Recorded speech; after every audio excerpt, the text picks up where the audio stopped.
जनरञ्जन यमुनतीरावनचारी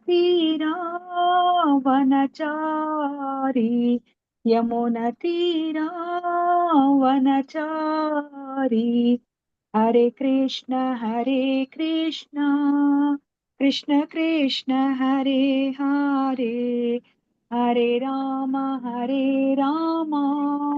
राम राम हरे हरे हरे कृष्ण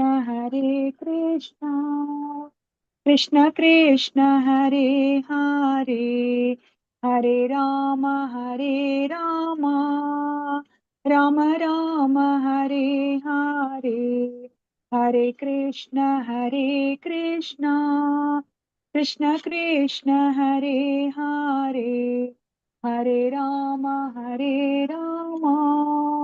राम राम हरे हरे ಹರೇ ಕೃಷ್ಣ ಮಾತಾಜಿಗಳು ಪ್ರಭುಜಿಗಳು ಎಲ್ಲರಿಗೂ ಈ ಕಾರ್ಯಕ್ರಮಕ್ಕೆ ಸ್ವಾಗತವನ್ನ ಕೋರ್ತಾ ಇದ್ದೀನಿ. ಇವತ್ತಿನ ತರಗತಿನ ನಾನು ಶುರು ಮಾಡ್ತಾ ಇದ್ದೀನಿ. ಓಂ ನಮೋ ಭಗವತೆ ವಾಸುದೇವಾಯ ಓಂ ನಮೋ ಭಗವತೆ ವಾಸುದೇವಾಯ ಓಂ ನಮೋ ಭಗವತೆ ವಾಸುದೇವಾಯ. ಇಸ್ಕಾನ್ ಮಂಗಳೂರು ಶ್ರೀ ಶ್ರೀ ರಾಧಾಗೋವಿಂದ ದೇವಸ್ಥಾನದ ವತಿಯಿಂದ ನಡೆಸಿಕೊಡುತ್ತಿರುವ 3ನೇ ಹಂತದ ತರಗತಿಗೆ ಎಲ್ಲರಿಗೂ ಸ್ವಾಗತವನ್ನ ಕೋರುತ್ತಾ ಇದ್ದೇನೆ. ಶ್ರೀ ಶ್ರೀ ರಾಧಾಗೋವಿಂದ ಅವರ ಚರಣಾರವಿಂದಗಳಲ್ಲಿ ನನ್ನ ನಮಸ್ಕಾರಗಳನ್ನು ಸಲ್ಲಿಸುತ್ತಾ ಈ ಕೃಷ್ಣ ಪ್ರಜ್ಞೆಯನ್ನು ಪ್ರಪಂಚದಾದ್ಯಂತ ಹರಡಿರುವ ಇಸ್ಕಾನ್ ಸಂಸ್ಥೆಯ ಸಂಸ್ಥಾಪಕ ಆಚಾರ್ಯರಾದ ಎಸಿ ಭಕ್ತಿ ವೇದಾಂತ ಸ್ವಾಮಿ ಶ್ರೀಲ ಪ್ರೋಪಾದ ಅವರಿಗೂ ನನ್ನ ನಮನಗಳನ್ನು ಸಲ್ಲಿಸುತ್ತಾ ಈ ದೇವಸ್ಥಾನದ ಮುಖ್ಯಸ್ಥರು, ಈ ಕಾರ್ಯಕ್ರಮದ ಕಾರ್ಯಕರ್ತರುಗಳು ಮತ್ತು ನನ್ನ ಗುರುಗಳಾದ ಪೂಜ್ಯ ನಾಮೇಶ್ ದಾಸ್ ಪ್ರಭುಜಿಯವರಿಗೂ ನನ್ನ ನಮಸ್ಕಾರಗಳನ್ನು ಸಲ್ಲಿಸುತ್ತಾ ಗುರು ಪ್ರಣಾಮದೊಂದಿಗೆ ಇವತ್ತಿನ ತರಗತಿಯನ್ನು ಶುರು ಮಾಡುತ್ತಾ ಇದ್ದೇನೆ. ಓಂ ಅಜ್ಞಾನತಿಮಿರಾಂಧಸ್ಯ ಜ್ಞಾನಾಂಜನಶಲಾಖಯ ಚಕ್ಷುರುನ್ಮೀಲಿತಂ ಯೇನ ತಸ್ಮೈ ಶ್ರೀ ಗುರವೇ ನಮಃ. ಶ್ರೀ ಚೈತನ್ಯ ಮನೋಭೀಷ್ಟಂ ಸ್ಥಾಪಿತಂ ಯೇನ ಭೂತಲೆ ಸ್ವಯಂ ರೂಪಃ ಕದಾ ಮಹ್ಯಂ ದದಾತಿ ಸ್ವಪದಾಂತಿಕಂ. ವಂದೇಹಂ ಶ್ರೀಗುರೋಃ ಶ್ರೀಯುತಪದಕಮಲಂ ಶ್ರೀಗುರೂನ್ ವೈಷ್ಣವಾಂಶ್ಚ ಶ್ರೀರೂಪಂ ಸಾಗ್ರಜಾತಂ सहगण रघुनाथान्वितं तं सजीवं साद्वैतं सावधूतं परिजनसहितं कृष्ण चैतन्य देवं श्रीराधा कृष्णपादान् सहगण ललिता श्रीविशाखान्वितांश्च. हे कृष्णा करुणा सिन्धो दीनबन्धो जगत्पते गोपेश गोपिका कान्ता राधा कान्त नमोऽस्तुते. तप्त काञ्चन गौराङ्गी राधे वृन्दावनेश्वरी वृषभानुसुते देवी प्रणमामि हरिप्रिये. वाञ्छाकल्पतरुभ्यश्च कृपा सिन्धुभ्य एव च पतितानां पावनेभ्यो वैष्णवेभ्यो नमो नमः. नमो ॐ विष्णुपदाय कृष्णप्रेष्ठाय भूतले श्रीमते भक्तिवेदान्त स्वामिन् इति नामिने. नमस्ते सरस्वते देवे गौरवाणी प्रचारिणे निर्विशेषा शून्यवादी पाश्चात्य देशतारिणे. जय श्री कृष्ण चैतन्य प्रभु नित्यानंदा श्री अद्वैता गदाधरा श्रीवासादि गौर भक्तवृंदा. हरे कृष्णा कृष्ण कृष्णा हरे हरे हरे रामा राम राम हरे हरे हरे कृष्णा कृष्ण कृष्णा हरे हरे हरे रामा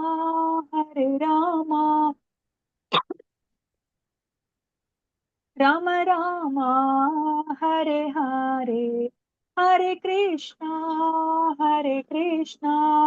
कृष्ण कृष्णा हरे हरे हरे राम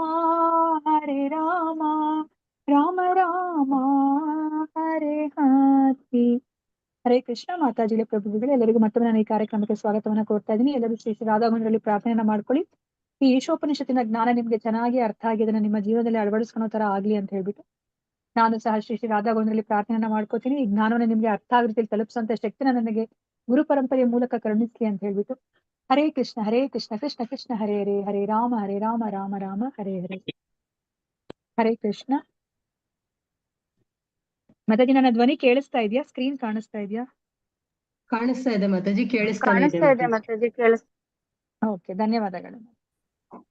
ನಾವಿವಾಗ ಈಶೋಪನಿಷತ್ತನ್ನ ನಾವು ತಿಳ್ಕೊತಾ ಇದೀವಿ. ಈಶೋಪನಿಷತ್ತಿನಲ್ಲಿ ಎಷ್ಟು ಮಂತ್ರಗಳಿದೆ? 18 ಮಾತಾಜಿ. 18 ಮಂತ್ರಗಳಿದೆ. ನೀವು ಇಲ್ಲಿ ತನಕ 15 ಮಂತ್ರಗಳನ್ನು ನೀವು ತಿಳ್ಕೊಂಡಿದ್ದೀರಾ.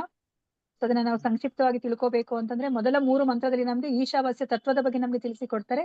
ಈಶಾವಾಸ್ಯ ತತ್ವವನ್ನ ನಾವು ಅನುಸರಿಸಿದ್ರೆ ನಾವು ಈ ಭೌತಿಕ ಪ್ರಪಂಚದಲ್ಲಿ ಎಷ್ಟು ವರ್ಷಗಳ ಕಾಲ ಬೇಕಾದ್ರೂ ನಾವು ಯಾವುದೇ ಒಂದು ಕರ್ಮದ ಪ್ರತಿಕ್ರಿಯೆ ಇಲ್ಲದೆ ನಾವು ಇಲ್ಲಿ ಜೀವನ ಮಾಡ್ಬೋದು. ಮತ್ತೆ ನಾವು ಭಗವಂತನ ಲೋಕಕ್ಕೆ, ಅದಾದ್ಮೇಲೆ ನಾವು ದೇಹವನ್ನ ತೊರೆದ್ಮೇಲೆ ಭಗವಂತನ ಲೋಕಕ್ಕೆ ಹೋಗ್ಬೋದು ಅಂತ ನಾವು ತಿಳ್ಕೊಂಡ್ವಿ.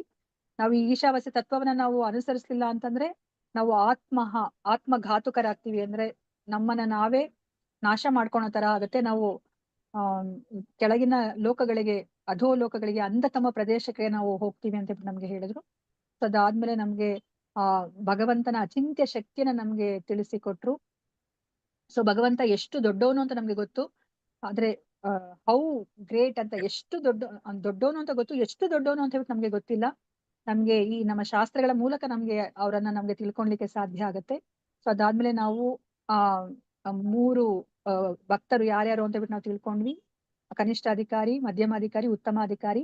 ಅದಾದ್ಮೇಲೆ ಮುಂದಿನ 2 ಶ್ಲೋಕದಲ್ಲಿ ಆ ಉತ್ತಮ ಅಧಿಕಾರಿಯ ಒಂದು ದೃಷ್ಟಿಕೋನದಲ್ಲಿ ನಾವು ಎಲ್ಲವನ್ನ ಹೇಗೆ ನೋಡ್ಬೇಕು, ಭಗವಂತನನ್ನ ಹೇಗೆ ನೋಡ್ಬೇಕು ಅಂತ ಹೇಳ್ಬಿಟ್ಟು ನಾವು ತಿಳ್ಕೊಂಡ್ವಿ. ಆ ಉತ್ತಮ ಅಧಿಕಾರಿಯ ಒಂದು ಮನಸ್ಥಿತಿಯಲ್ಲಿ ಇದ್ದಾಗ ನಾವು ಈ ಭೌತಿಕ ಪ್ರಪಂಚದಲ್ಲಿ ಶಾಂತಿಯಿಂದ ನಾವು ಇರಬಹುದು. ಮತ್ತೆ ಆ ಭ್ರಾತೃತ್ವ ಅಂತ ನಾವ್ ಏನ್ ಹೇಳ್ತೀವೋ ಅದನ್ನ ನಾವು ಸ್ಥಾಪಿಸ್ಲಿಕ್ಕೆ ಸಾಧ್ಯ ಆಗತ್ತೆ ಅಂತ ನಾವು ತಿಳ್ಕೊಂಡ್ವಿ. ಅದಾದ್ಮೇಲೆ ಮುಂದಿನ 3 ಶ್ಲೋಕಗಳಲ್ಲಿ ನಮ್ಗೆ ವಿದ್ಯೆ ಅಂದ್ರೇನು, ಅವಿದ್ಯೆ ಅಂದ್ರೇನು, ಸೊ ಎರಡನ್ನೂ ಸಹ ನಮ್ಗೆ ಅಮೃತತ್ವವನ್ನ ಪಡ್ಕೊಳ್ಲಿಕ್ಕೆ ಬೇಕು ಅಂತ ನಾವು ತಿಳ್ಕೊಂಡ್ವಿ.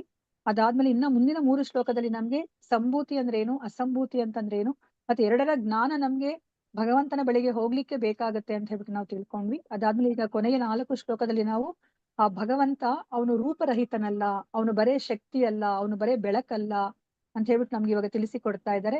ಸೊ ನೀವು 15ನೇ ಶ್ಲೋಕದಲ್ಲಿ ನೀವು ಅಲ್ಲಿ ಪ್ರಾರ್ಥನೆಯನ್ನ ಮಾಡ್ತಾ ಇದ್ದಾರೆ ಭಕ್ತ.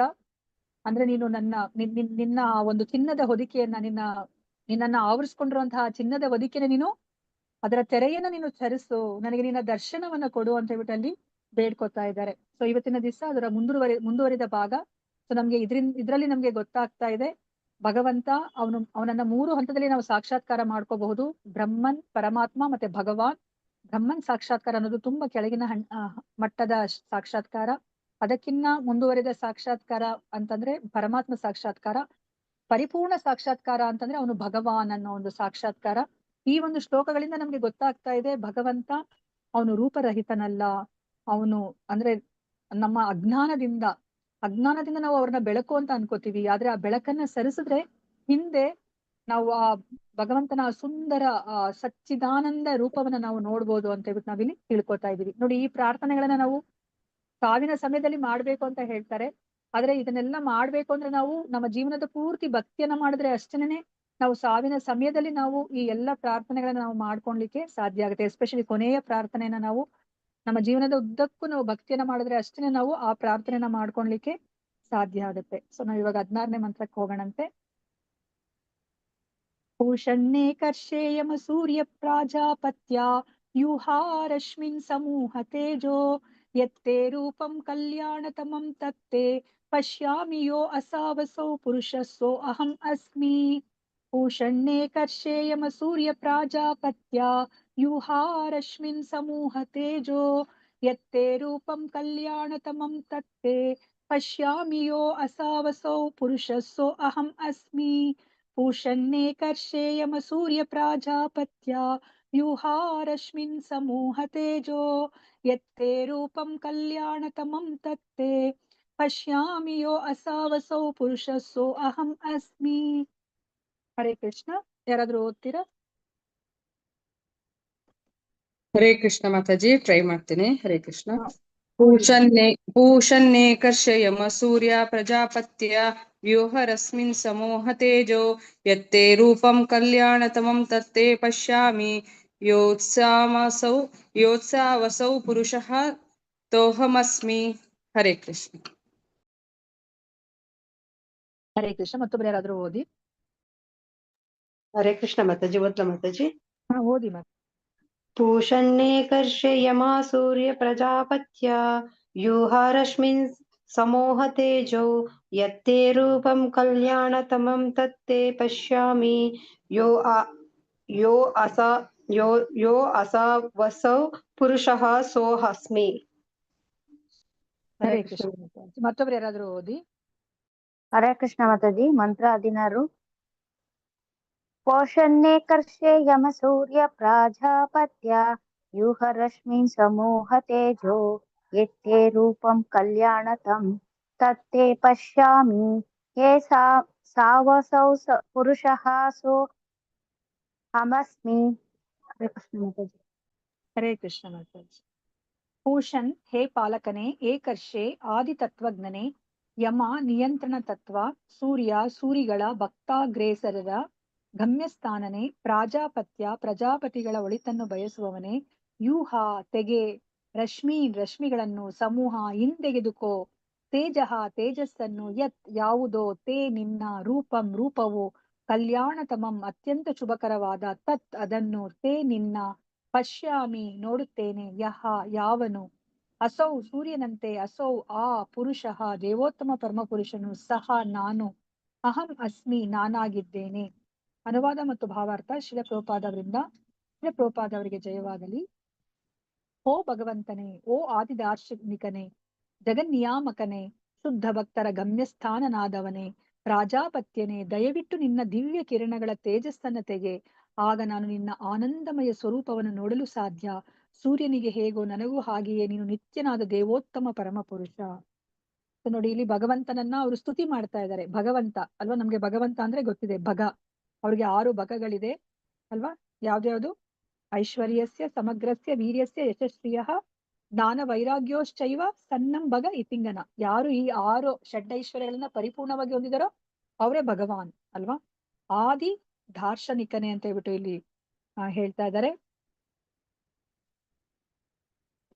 ಅವನಿಗೆ ಎಲ್ಲವನ್ನೂ ಗೊತ್ತು. ಆದಿ ತತ್ವಜ್ಞನೇ, ಎಲ್ಲ ಜ್ಞಾನವನ್ನ ಅವನು ಹೊಂದಿರೋವನು. ಜಗನ್ನಿಯಾಮಕನೇ ಅಲ್ವಾ, ಈ ಜಗತ್ತನ್ನ ಅವನು ಪಾಲನೆ ಮಾಡ್ತಾ ಇದ್ದಾನೆ. ಅವನ ನಿಯಂತ್ರಣದಲ್ಲಿ ಇದೆ ಈ ಜಗತ್ತು. ಶುದ್ಧ ಭಕ್ತರ ಗಮ್ಯಸ್ಥಾನ ಅಲ್ವಾ. ಶುದ್ಧ ಭಕ್ತರಿಗೆ ಬೇರೆ ಏನು ಬೇಕಾಗಿಲ್ಲ ಅಲ್ವಾ, ಭಗವಂತನ ಬಳಿಗೆ ಹೋಗೋದು, ಅವರ ನಿಜ ಸ್ಥಾನವನ್ನ, ಶಾಶ್ವತ ಸ್ಥಾನವನ್ನ ಪಡ್ಕೊಳೋದು. ಸೊ ಅದಕ್ಕೆ ಶುದ್ಧ ಭಕ್ತರ ಗಮ್ಯಸ್ಥಾನ. ನೀವು ಸ್ವರ್ಗಕ್ಕೆ ಹೋಗ್ತೀರಾ ಅಂದ್ರೆ ಅವ್ರು ಬೇಡ ಅಂತಾರೆ ಅಲ್ವಾ. ಸೊ ನಾವ್ ಇವಾಗ ದಾಮೋದರ ಆರತಿಯಲ್ಲಿ ಅದನ್ನೇ ನಾವು ದಿನ ಇವಾಗ ಹೇಳ್ತಾ ಇರೋದು ಅಲ್ವಾ. ನನಗೆ ಸ್ವರ್ಗನು ಬೇಡ, ಮೋಕ್ಷನು ಬೇಡ, ಏನು ಬೇಡ ನನಗೆ ಅಂತ ಹೇಳ್ತಾ ಇದ್ದಾರೆ ಅಲ್ವಾ. ನನಗೆ ನಿನ್ನ ಪ್ರೀತಿಯುತ ಆ ಭಕ್ತಿ ಒಂದೇ ನನಗೆ ಬೇಕು ಅಂತ ಹೇಳ್ಬಿಟ್ಟು ಅವರು ಹೇಳ್ತಾ ಇದ್ದಾರೆ. ಪ್ರೇಮ ಭಕ್ತಿ ಒಂದೇ ನನಗೆ ಬೇಕು ಅಂತ ಅವ್ರು ಕೇಳ್ಕೊತಾ ಇದ್ದಾರೆ. ಶುದ್ಧ ಭಕ್ತರ ಗಮ್ಯಸ್ಥಾನನಾದವನೇ, ಪ್ರಾಜಾಪತ್ಯನೇ, ಪ್ರಜಾಪತಿಗಳ ಒಳಿತನ್ನು ಬಯಸುವವನು ಭಗವಂತ. ಸೊ ದಯವಿಟ್ಟು ನಿನ್ನ ದಿವ್ಯ ಕಿರಣಗಳ ತೇಜಸ್ಸನ್ನ ತೆಗಿ ಅಂತ ಹೇಳ್ಬಿಟ್ಟು ಬೇಡ್ಕೋತಾ ಇದ್ದಾರೆ ಅಲ್ವಾ. ಭಗವಂತನೇ ಅದನ್ನ ಸರಿಸ್ಬೇಕು ಅಲ್ವಾ. ಸೊ ನಮ್ಗೆ ಗೊತ್ತಿರೋ ಹಾಗೇನೆ ನಾವು ಪ್ರಯತ್ನವನ್ನ ಅಷ್ಟೇ ಮಾಡ್ಲಿಕ್ಕೆ ಸಾಧ್ಯ. ನಾವಿವಾಗ ದಾಮೋದರ ಅಷ್ಟಕದಲ್ಲಿ ದಾಮೋದರ ಲೀಲೆಯಲ್ಲಿ ನಾವು ಅದನ್ನೇ ನಾವು ನೋಡಿರೋದು ಅಲ್ವಾ. ನಾವ್ ಏನನ್ನೂ ಮಾಡ್ಲಿಕ್ಕೆ ಆಗೋದಿಲ್ಲ. ನಾವು ನಮ್ ಕಡೆಯಿಂದ ಪ್ರಯತ್ನ ಮಾಡ್ಬೇಕು. ಇವಾಗ ಹೇಗೆ ಯಶೋಧ ಮಾತೆ ಆ ಭಗವಂತನನ್ನ ಕಟ್ಟಾಕ್ಲಿಕ್ಕೆ ಎಷ್ಟು ಪ್ರಯತ್ನ ಮಾಡಿದ್ಲು. ಎಲ್ಲ ಹಗ್ಗವನ್ನ ತಗೊಂಡ್ಬಂದ್ಲು ಅಲ್ವಾ. ಆ ವೃಂದಾವನದಲ್ಲಿ ಇರುವಂತ ಎಲ್ಲ ಹಗ್ಗವನ್ನ ತಗೊಂಡ್ ಬಂದು ಸೊ ಅದನ್ನ ಅವನ ಸೊಂಟವನ್ನ ಕಟ್ಲಿಕ್ಕೆ ಅವಳು ಪ್ರಯತ್ನವನ್ನ ಪಟ್ಲು. ಆದ್ರೆ ಭಗವಂತ ಯಾವಾಗ ಕೃಪೆಯನ್ನ ತೋರಿಸ್ತಾರೋ ಅವಾಗಷ್ಟೇ ಕಟ್ಟಾಕ್ಲಿಕ್ಕಾಗತ್ತೆ. ಅದೇ ತರ ನಾವೂನು ಅಷ್ಟೇ, ನಾವು ಪ್ರಯತ್ನವನ್ನ ಮಾಡ್ಬೇಕು. ಆ ಕೃಪಾ ಕಟಾಕ್ಷ, ಭಗವಂತನ ಕೃಪಾ ಕಟಾಕ್ಷಕ್ಕೋಸ್ಕರ ನಾವು ಕಾಯ್ತಾ ಇರ್ಬೇಕು. ಇಲ್ಲ ಭಗವಂತನ ಎಲ್ಲಾ ಮಾಡೋದು, ನಾನು ಸುಮ್ನೆ ಇರ್ತೀನಿ ಅಂತಂದ್ರೆ ಆಗ ಸಾಧ್ಯ ಇಲ್ಲ. ನಮ್ಗೆ ಅದಕ್ಕೆ ತೋರಿಸ್ಕೊಡ್ತಾ ಇದಾರೆ ಭಗವಂತ, ನೀವ್ ಪ್ರಯತ್ನ ಮಾಡ್ಬೇಕು. ಇಲ್ಲಾಂದ್ರೆ ಅರ್ಜುನನಿಗೂ ಅಷ್ಟೇನೇನಲ್ವಾ, ಯಾಕೆ ಯುದ್ಧ ಮಾಡ್ಲಿಕ್ಕೆ ಅವ್ರು ಹೇಳ್ಬೇಕಾಗಿತ್ತು? ಒಂದು ಕ್ಷಣ ಸಾಕು, ಅವರು ಸುದರ್ಶನ ಚಕ್ರದಿಂದ ಎಲ್ಲರನ್ನ ಕಚ ಕಚ ಕಚ ಅಂತ ಕತ್ತರಿಸ್ಬೋದಾಗಿತ್ತು ಅಲ್ವಾ. ಅವ್ರು ಅದ್ ಮಾಡಿಲ್ಲ. ಅವರು ಅರ್ಜುನನಿಗೆ ಕೊಡ್ತಾರೆ, ನೀವ್ ಯುದ್ಧ ಮಾಡು ಅಂತ ಹೇಳ್ಬಿಟ್ಟು ಹೇಳ್ತಾರೆ ಅಲ್ವಾ. ಅಂದ್ರೆ ಅವ್ರು ನಮ್ಗೆ ಪ್ರಯತ್ನವನ್ನ ಅವ್ರು ನೋಡ್ತಾರೆ. ಪ್ರಯತ್ನವನ್ನ ನೋಡಿ ಅವರು ನಮ್ಗೆ ಕೃಪೆಯನ್ನ ಅವರು ತೋರಿಸ್ತಾರೆ. ಸೊ ಅದಕ್ಕೋಸ್ಕರ ಇಲ್ಲಿ ಏನನ್ನ ಹೇಳ್ತಾ ಇದ್ರೆ, ನಾವು ಕೇಳ್ಕೋಬಹುದು ಅಷ್ಟೇ ಭಗವಂತನನ್ನ, ಭಗವಂತ ನೀನು ನಿನ್ನ ತೇಜಸ್ಸನ್ನ ತೆಗಿ ಅಂತ ಹೇಳ್ಬಿಟ್ಟು. ಸೊ ಭಗವಂತನಿಗೆ ತೆಗಿಬೇಕು ಅನ್ಸಿದ್ರೆ ತೆಗಿತಾರೆ, ಇಲ್ಲಾಂದ್ರೆ ಅವ್ರನ್ನ ಅವರು ತೋರಿಸ್ಕೊಳೋದಿಲ್ಲ, ಪ್ರಕಟಗೊಳಿಸ್ಕೊಳೋದಿಲ್ಲ ಅವರು ಅಲ್ವಾ. ಸೊ ಆಗ ನಾನು ನಿನ್ನ ಆನಂದಮಯ ಸ್ವರೂಪವನ್ನ ನೋಡಲು ಸಾಧ್ಯ.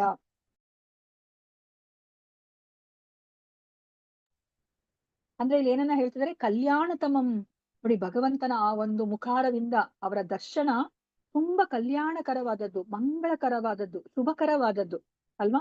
ನೋಡಿ, ಧ್ರುವ ಮಹಾರಾಜನಿಗೆ ಏನಾಯ್ತು, ಭಗವಂತನ ದರ್ಶನ ಮಾಡಿದ ತಕ್ಷಣನೇ ಅವ್ರಿಗೆ ಏನು ಬೇಡ ಅನ್ನಿಸ್ತು ಅಲ್ವಾ. ಅವ್ರು ಎಂತಹ ಒಂದು ವರವನ್ನ ಕೇಳ್ಕೊಬೇಕು ಅಂತ ಬಂದಿದ್ರು, ಈ ಭೌತಿಕವಾದ ಇಚ್ಛೆ ಉಳ್ಳಂತ ವರವನ್ನ ಕೇಳ್ಬೇಕು ಅಂತ ಬಂದಿದ್ರು. ಆದ್ರೆ ಅವ್ರಿಗೆ ಕೊನೆಗೆ ಭಗವಂತನ ದರ್ಶನ ಮಾಡಿದ ತಕ್ಷಣ ಅವ್ರಿಗೆ ಜನ್ಮ ಸಾರ್ಥಕ ಆಯ್ತು ಅನ್ನಿಸ್ತು, ಇನ್ನೇನು ಬೇಡ ಅಂತ ಅನ್ನಿಸ್ತು, ಇನ್ನೆಲ್ಲವೂ ಕ್ಷುಲಕ ಅನ್ನಿಸ್ತು, ಎಲ್ಲವೂ ಗಾಜಿನ ಚೂರ್ ತರ ಕಾಣಿಸ್ತು ಅವ್ರಿಗೆ ಅಲ್ವಾ. ಭಗವಂತನನ್ನ ದರ್ಶನ ಆದ್ಮೇಲೆ ಅದಕ್ಕೆ ಅವರ ಸ್ವರೂಪ, ಅವರ ಆ ದಿವ್ಯ ಮಂಗಳ ದರ್ಶನ ಏನಿದೆ ಅದು ಮಂಗಳಕರವಾದದ್ದು, ಶುಭಕರವಾದದ್ದು ಅಂತ ಹೇಳ್ಬಿಟ್ಟು ಹೇಳ್ತಾ ಇದ್ರೆ, ಅಂತಹ ಒಂದು ನಿನ್ನ ಆನಂದಮಯ ಸ್ವರೂಪವನ್ನ, ಸಚ್ಚಿದಾನಂದ ಸ್ವರೂಪವನ್ನ ತೋರಿಸು ಅಂತ ಬಿಟ್ಟು ಕೇಳ್ಕೊತಾ ಇದ್ದಾರೆ. ಸೊ ಸೂರ್ಯನಿಗೆ ಭಗವಂತ ಹೇಗೋ ಹಾಗೆ ನೀನು ನನಗೆ ದೇವೋತ್ತಮ ಪರಮ ಪುರುಷ ಅಂತ ಹೇಳ್ಬಿಟ್ಟು ಇಲ್ಲಿ ಹೇಳ್ತಾ ಇದ್ದಾರೆ. ಭಾವಾರ್ಥದಲ್ಲಿ ಪ್ರಭುಪಾದ ಏನ್ ಹೇಳ್ತಾನೆ ಅಂದ್ಬಿಟ್ಟು ನೋಡೋಣಂತೆ. ಹರೇ ಕೃಷ್ಣ. ಈ ಒಂದು ಪ್ಯಾರವನ್ನ ಓದಿ ಯಾರಾದ್ರೂ.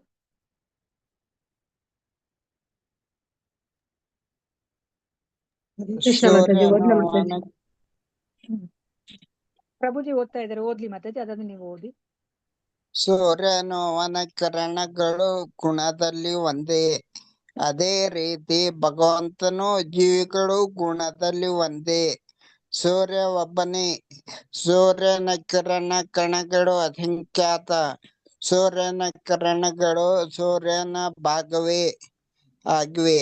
ಸೂರ್ಯನು ಅವನ ಕಿರಣಗಳು ಎರಡು ಸೇರಿದರೆ ಸೂರ್ಯನಲ್ಲಿ ಸೂರ್ಯ ದೇವನಿದ್ದಾನೆ. ಅದೇ ರೀತಿ ಬ್ರಹ್ಮ ಜ್ಯೋತಿ ಹೊರಹೊಮ್ಮುತ್ತಿರುವ ಆಧ್ಯಾತ್ಮಿಕ ಲೋಕವಾದ ಗೋಲೋಕ ವೃಂದಾವನದಲ್ಲಿ ಶಾಶ್ವತವಾದ ಭಗವಂತನಿದ್ದಾನೆ. ಇದನ್ನು ಬ್ರಹ್ಮ ಸಂಹಿತೆಯಲ್ಲಿ ಹೀಗೆ ಹೇಳಿದೆ. ಚಿಂತಾಮಣಿ ಪ್ರಕರ ಸದ್ಮಸು ಕಲ್ಪವೃಕ್ಷೆ ಲಕ್ಷ ವೃತ್ತೇಷು ಸುರಭಿರ್ ಅಭಿಫಾಲಯಂತಂ ಲಕ್ಷ್ಮೀ ಸಹಸ್ರ ಶತ ಸಂಭ್ರಮ ಸೇವ್ಯಮಾನಂ ಗೋವಿಂದಮಾದಿ ಪುರುಷಂ ತಮಹಂ ಭಜಾಮಿ. ಆದಿ ಪುರುಷನು ಕೊಲ್ಲನು ಆಧ್ಯಾತ್ಮಿಕ ರತ್ನಗಳಿಂದ ತುಂಬಿದ ಧಾಮಗಳಲ್ಲಿ ಸಕಲ ಅಭಿಷ್ಟಗಳನ್ನು ಪೂರೈಸುವವನು. ಲಕ್ಷ ಲಕ್ಷ ಕಲ್ಪ ವೃಕ್ಷಗಳಿಂದ ಸುತ್ತುವರಿಯಲ್ಪಟ್ಟು ಸಹಸ್ರಾರು ಲಕ್ಷ್ಮಿಯರ ಪೂಜ್ಯ ಭಾವದಿಂದಲೂ ಪ್ರೀತಿಯಿಂದಲೂ ಸೇವಿಸಲ್ಪಟ್ಟವನು ಆದ ಗೋವಿಂದನನ್ನು ನಾನು ಪೂಜಿಸುತ್ತೇನೆ. ಹರೇ ಕೃಷ್ಣ ಮಾತಾಜಿ. ಧನ್ಯವಾದಗಳು ಪ್ರಭುಜಿ. ಹರೇ ಕೃಷ್ಣ. ಸೊ ಇಲ್ಲಿ ನಮ್ಗೆ ಏನನ್ನ ಹೇಳ್ತಾ ಇದ್ದಾರೆ, ಸೊ ಸೂರ್ಯ ಮತ್ತೆ ಅವನ ಕಿರಣಗಳು ಗುಣದಲ್ಲಿ ಒಂದೇ ಅಲ್ವಾ, ಎರಡನ್ನೂ ಸಹ ಶಾಖವನ್ನ ಬೆಳಕನ್ನ ಕೊಡುತ್ತೆ. ಅದೇ ತರನೇ ನಾವೂನು ಸಹ ಭಗವಂತನ ವಿಭಿನ್ನ ಅಂಶಗಳು ಅಲ್ವಾ, ನಾವು ಭಗವಂತನ ಪಾರ್ಟ್ ಅಂಡ್ ಪಾರ್ಸಲ್. ಸೊ ಭಗವಂತನಲ್ಲಿರುವಂತಹ ಗುಣಲಕ್ಷಣಗಳು ನಮ್ಮಲ್ಲೇ ಇದೆ. ಭಗವಂತನಲ್ಲಿರುವಂತಹ ಗುಣಲಕ್ಷಣಗಳೇನು? ಹರೇ ಕೃಷ್ಣ. ಭಗವಂತನಲ್ಲಿ ಯಾವ ಗುಣಲಕ್ಷಣ ಇದೆ?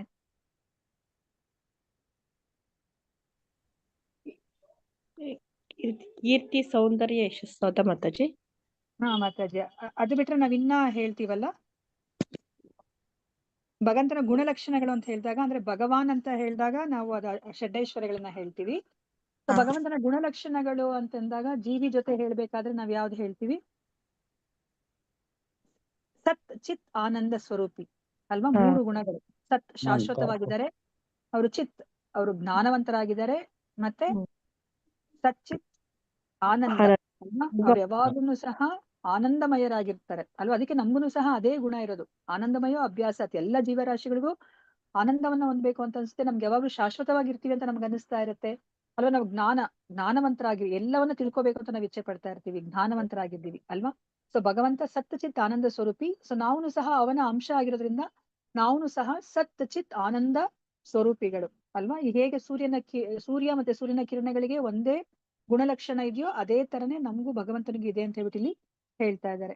ಸೂರ್ಯನ ಕಿರಣಗಳು ಸೂರ್ಯನ ಭಾಗವೇ ಆಗಿವೆ.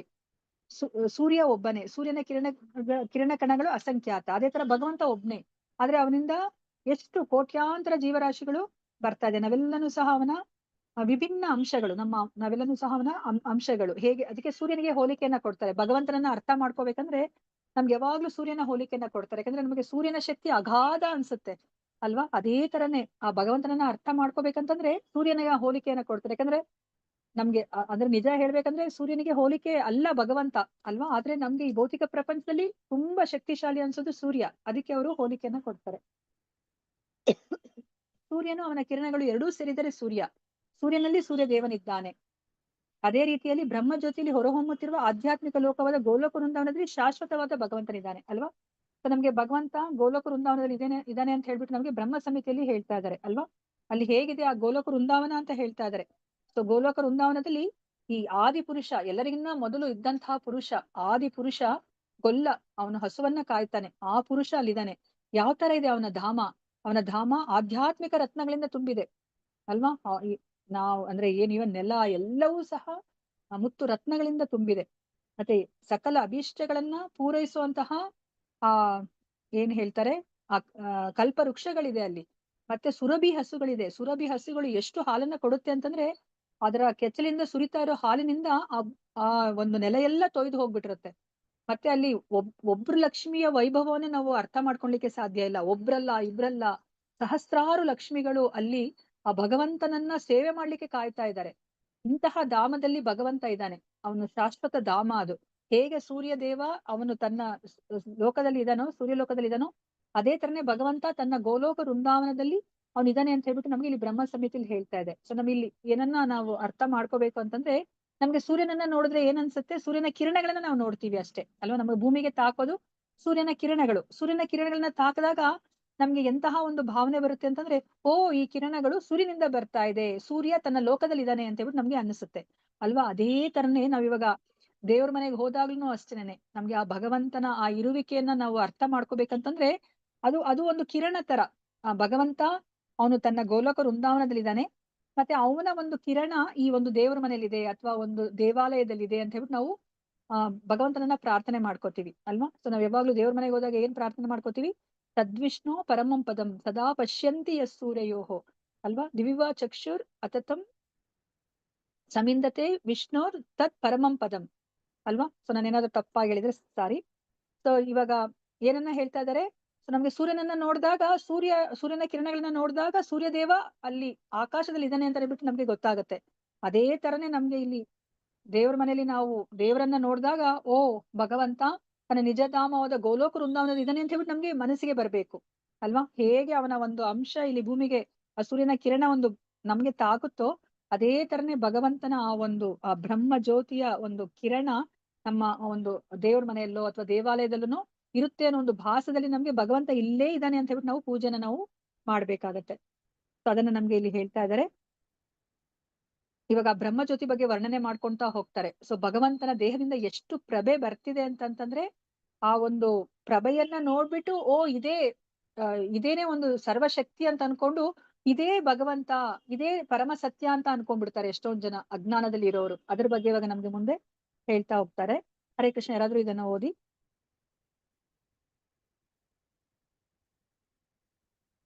ಹರೇ ಕೃಷ್ಣ ಮಾತಾಜಿ. ಓದ್ತೀನಿ ಆದಿಪುರುಷನು ಬಲ್ಲನು ಆಧ್ಯಾತ್ಮಿಕ ಮಾತಾಜಿ ಇಲ್ಲಿಂದ ರತ್ನಗಳಿಂದ ಮಾತಾಜಿ, ತುಂಬಿದ ಸಾರಿ ಮಾತಾಜಿ, ಸೂರ್ಯಲೋಕದಿಂದ. ಸೂರ್ಯಲೋಕದಿಂದ ಹರೇ ಕೃಷ್ಣ ಮಾತಾಜಿ. ಸೂರ್ಯಲೋಕದಿಂದ ಸೂರ್ಯ ಕಿರಣಗಳು ಹೊರಹೊಮ್ಮುವಂತೆ ಬ್ರಹ್ಮಜ್ಯೋತಿಯು ಶ್ರೇಷ್ಠ ಆಧ್ಯಾತ್ಮಿಕ ಲೋಕವಾದ ಗೋಲಕ ವೃಂದಾವನದಿಂದ ಹೊರಹೊಮ್ಮಿದ ಕಿರಣಗಳೆಂದು ಬ್ರಹ್ಮ ಸಮಿತಿಯಲ್ಲಿ ಹೇಳಿದೆ. ಬ್ರಹ್ಮಜ್ಯೋತಿಯ ಪೂರೈಸುವ ಕೊಳಕನ್ನು ದಾಟದೆ ಒಬ್ಬನು ಭಗವಂತನ ಬಗ್ಗೆ ತಿಳಿದುಕೊಳ್ಳಲಾರನು. ಅದ್ವೈತವಾದಿಯು ಬ್ರಹ್ಮಜ್ಯೋತಿ ಕಣ್ಣು ಪೂರೈಸುವ ಬೆಳಕಿನಿಂದ ಕುರುಡಾಗಿ ಭಗವಂತನ ನಿಜಧಾಮವನ್ನಾಗಲಿ ಅವನ ದಿವ್ಯ ರೂಪವನ್ನಾಗಲಿ ಸಾಕ್ಷಾತ್ಕರಿಸಿಕೊಳ್ಳಲಾರ. ತಮ್ಮ ಜ್ಞಾನ ದಾರಿದ್ರ್ಯದಿಂದಾಗಿ ಅಂಥ ಅದ್ವೈತವಾದಿಗಳು ಭಗವಾನ್ ಶ್ರೀಕೃಷ್ಣನ ಆನಂದಮಯ ದಿವ್ಯ ರೂಪವನ್ನು ಅರಿಯಲಾರರು. ಆದ್ದರಿಂದಲೇ ಈ ಶ್ಲೋಕದಲ್ಲಿ ಶುದ್ಧ ಭಕ್ತನು ಆ ಭಗವಂತನ ಆನಂದಮಯ ದಿವ್ಯ ರೂಪವನ್ನು ನೋಡಲನುಕೂಲವಾಗುವಂತೆ ಬ್ರಹ್ಮಜ್ಯೋತಿಯ ದಿವ್ಯ ದೀಪ್ಯಮಾನ ಕಿರಣಗಳನ್ನು ದೂರೀಕರಿಸಬೇಕೆಂದು ಈಶೋಪನಿಷತ್ ಕೋರುತ್ತದೆ. ಧನ್ಯವಾದಗಳು. ಧನ್ಯವಾದಗಳು ಮಾತಾಜಿ. ಹರೇ ಕೃಷ್ಣ. ಅಲ್ವಾ, ಇವಾಗ ಸೂರ್ಯ ಲೋಕದಿಂದ ಸೂರ್ಯ ಕಿರಣಗಳು ಬರ್ತಾ ಇದೆ. ಅದೇ ತರನೇ ಆಧ್ಯಾತ್ಮಿಕ ಲೋಕದಲ್ಲೇನೆ ಎಲ್ಲದಕ್ಕಿಂತ ಶ್ರೇಷ್ಠವಾದ ಉನ್ನತವಾದ ಲೋಕ ಗೋಲೋಕ ವೃಂದಾವನ. ಭಗವಂತ ಅಲ್ಲಿದ್ದಾರೆ, ತನ್ನ ನಿಜ ಧಾಮದಲ್ಲಿದ್ದಾರೆ.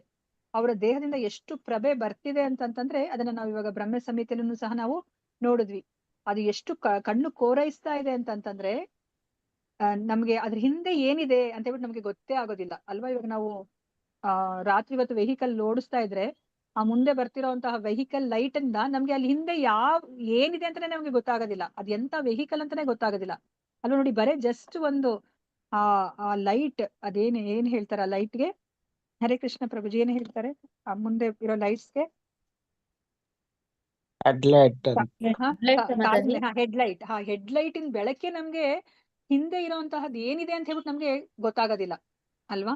ಇನ್ನ ನೋಡಿ, ಆ ಭಗವಂತನ ದೇಹದಿಂದ ಬರ್ತಿರೋಂತಹ ಬೆಳಕು ಇನ್ ಎಷ್ಟು ಪ್ರಖರವಾಗಿರ್ಬೇಕು. ಅದ್ರ ಹಿಂದೆ ಒಬ್ಬ ಅಂದ್ರೆ ಆ ಸುಂದರವಾದಂತಹ ಆ ಮಂಗಳಕರವಾದ ರೂಪವನ್ನು ಹೊಂದಿರುವಂತಹ ಭಗವಂತ ಇದಾನೆ ಅಂತ ಹೇಳ್ಬಿಟ್ಟು ನಮ್ಗೆ ಗೊತ್ತಾಗೋದೇ ಇಲ್ಲ ಅಲ್ವಾ? ಸೊ ಅದನ್ನೇ ನಮ್ಗೆ ಇಲ್ಲಿ ಹೇಳ್ತಾ ಇದ್ರೆ, ಆ ಬ್ರಹ್ಮ ಜ್ಯೋತಿಯ ಕೋರೈಸುವ ಬೆಳಕನ್ನು ದಾಟದೆ ಒಬ್ಬನು ಭಗವದ್ಧಾಮದ ಬಗ್ಗೆ ತಿಳಿದುಕೊಳ್ಳಲಾರನು ಅಲ್ವಾ? ನಮ್ಗೆ ಆ ಬೆಳಕನ್ನ ಹೋಗಲಾಡಿಸಿದ್ರೆ ಅಷ್ಟೇ ಅಲ್ಲಿ ಹಿಂದೆ ಏನಿದೆ, ಒಂದು ಭಗವದ್ಧಾಮ ಇದೆ, ಅಲ್ಲಿ ಭಗವಂತ ಇದ್ದಾನೆ ಅಂತ ಹೇಳ್ಬಿಟ್ಟು ನಮ್ಗೆ ಗೊತ್ತೇ ಆಗೋದಿಲ್ಲ. ಈಗ ಅದ್ವೈತವಾದಿಗಳು ಏನ್ ಮಾಡ್ತಾರೆ, ಈ ಬ್ರಹ್ಮ ಜ್ಯೋತಿನೇ ಕೊನೆ ಅಂತ ಅನ್ಕೊಂಡ್ಬಿಡ್ತಾರೆ. ಇದ್ ಬಿಟ್ರೆ ಇನ್ನೇನು ಇಲ್ಲ, ಈ ಜ್ಯೋತಿನೇ ಪರಮ ಸತ್ಯ ಅಂತ ಅನ್ಕೊಂಡು ಅವ್ರೇನ್ ಮಾಡ್ತಾರೆ, ಆ ಬೆಳಕಿನಿಂದ, ಆ ಕಣ್ಣು ಕೋರೈಸುವ ಬೆಳಕಿನಿಂದ ಕುರುಡರಾಗ್ಬಿಡ್ತಾರೆ. ಅವರು ಭಗವಂತನ ಬಗ್ಗೆನೇ ಆಗ್ಲಿ, ಭಗವಂತನ ಧಾಮದ ಬಗ್ಗೆ ಆಗ್ಲಿ, ಅವನ ರೂಪದ ಬಗ್ಗೆ ಆಗ್ಲಿ ಅವ್ರಿಗೆ ಸಾಕ್ಷಾತ್ಕಾರ ಮಾಡ್ಕೊಳ್ಲಿಕ್ಕೆ ಆಗೋದಿಲ್ಲ ಅಂತ ಹೇಳ್ತಿದ್ದಾರೆ. ನೋಡಿ ಎಷ್ಟು ಚೆನ್ನಾಗಿ ಪ್ರಭುಪಾದರು ಹೇಳ್ತಾ ಇದಾರೆ. ಜ್ಞಾನ ದಾರಿದ್ರ್ಯ ಅಂತ ಹೇಳ್ತಾ ಇದ್ದಾರೆ ಅಲ್ವಾ? ತಮ್ಮ ಜ್ಞಾನ ದಾರಿದ್ರ್ಯದಿಂದಾಗಿ ಅದ್ವೈತವಾದಿಗಳು ಅವ್ರಿಗೆ ಭಗವಂತನ ಆ ಸಚ್ಚಿದಾನಂದ ಸ್ವರೂಪವನ್ನ, ಆ ಸುಂದರ ಶ್ಯಾಮ ಸುಂದರ ರೂಪ ಅಲ್ವಾ, ಅವರು ಪೀತಾಂಬರವನ್ನ ಧರಿಸ್ಕೊಂಡಿದ್ದಾರೆ. ಅವರ ದೇಹದ ಬಣ್ಣ ಈಗ ತಾನೇ ಮಳೆ ಬರ್ಬೇಕು ಅಂದ್ರೆ ಆ ಮೋಡಗಳ ಬಣ್ಣ ಯಾವ ತರ ಇರುತ್ತೆ, ಕಪ್ಪು ಮಿಶ್ರಿತ ನೀಲಿ ಬಣ್ಣ, ಅಂತಹ ದೇಹದ ಬಣ್ಣವನ್ನ ಅವರು ಹೊಂದಿದ್ದಾರೆ.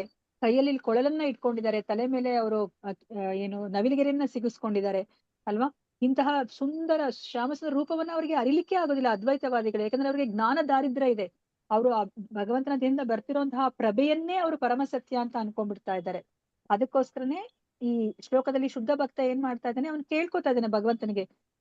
ಅವನಿಗೆ ಗೊತ್ತಿದೆ ಅಲ್ವಾ, ಇದು ಭಗವಂತನ ದೇಹದಿಂದ ಬರ್ತಿರುವಂತಹ ಜ್ಯೋತಿ, ಇದನ್ನ ಅವರು ತೆರೆದ್ರೆ ಮಾತ್ರ, ಅಂದ್ರೆ ಈ ತೆರೆಯನ್ನ ಸರಿಸಿದ್ರೆ ಮಾತ್ರ ನನಗೆ ಅವರ ಸುಂದರ ರೂಪವನ್ನ ನೋಡ್ಬೋದು ಅಂತ ಹೇಳ್ಬಿಟ್ಟು ಅವನಿಗೆ ಗೊತ್ತು. ಅದಕ್ಕೆ ಅವನಿಲ್ಲಿ ಪ್ರಾರ್ಥನೆಯನ್ನ ಮಾಡ್ಕೋತಿದ್ದಾನೆ ಅಂತ ಹೇಳ್ಬಿಟ್ಟು ನಮ್ಗೆ ಪ್ರಭುಪಾದರು ಅರ್ಥ ಮಾಡಿಸ್ತಾ ಇದ್ದಾರೆ.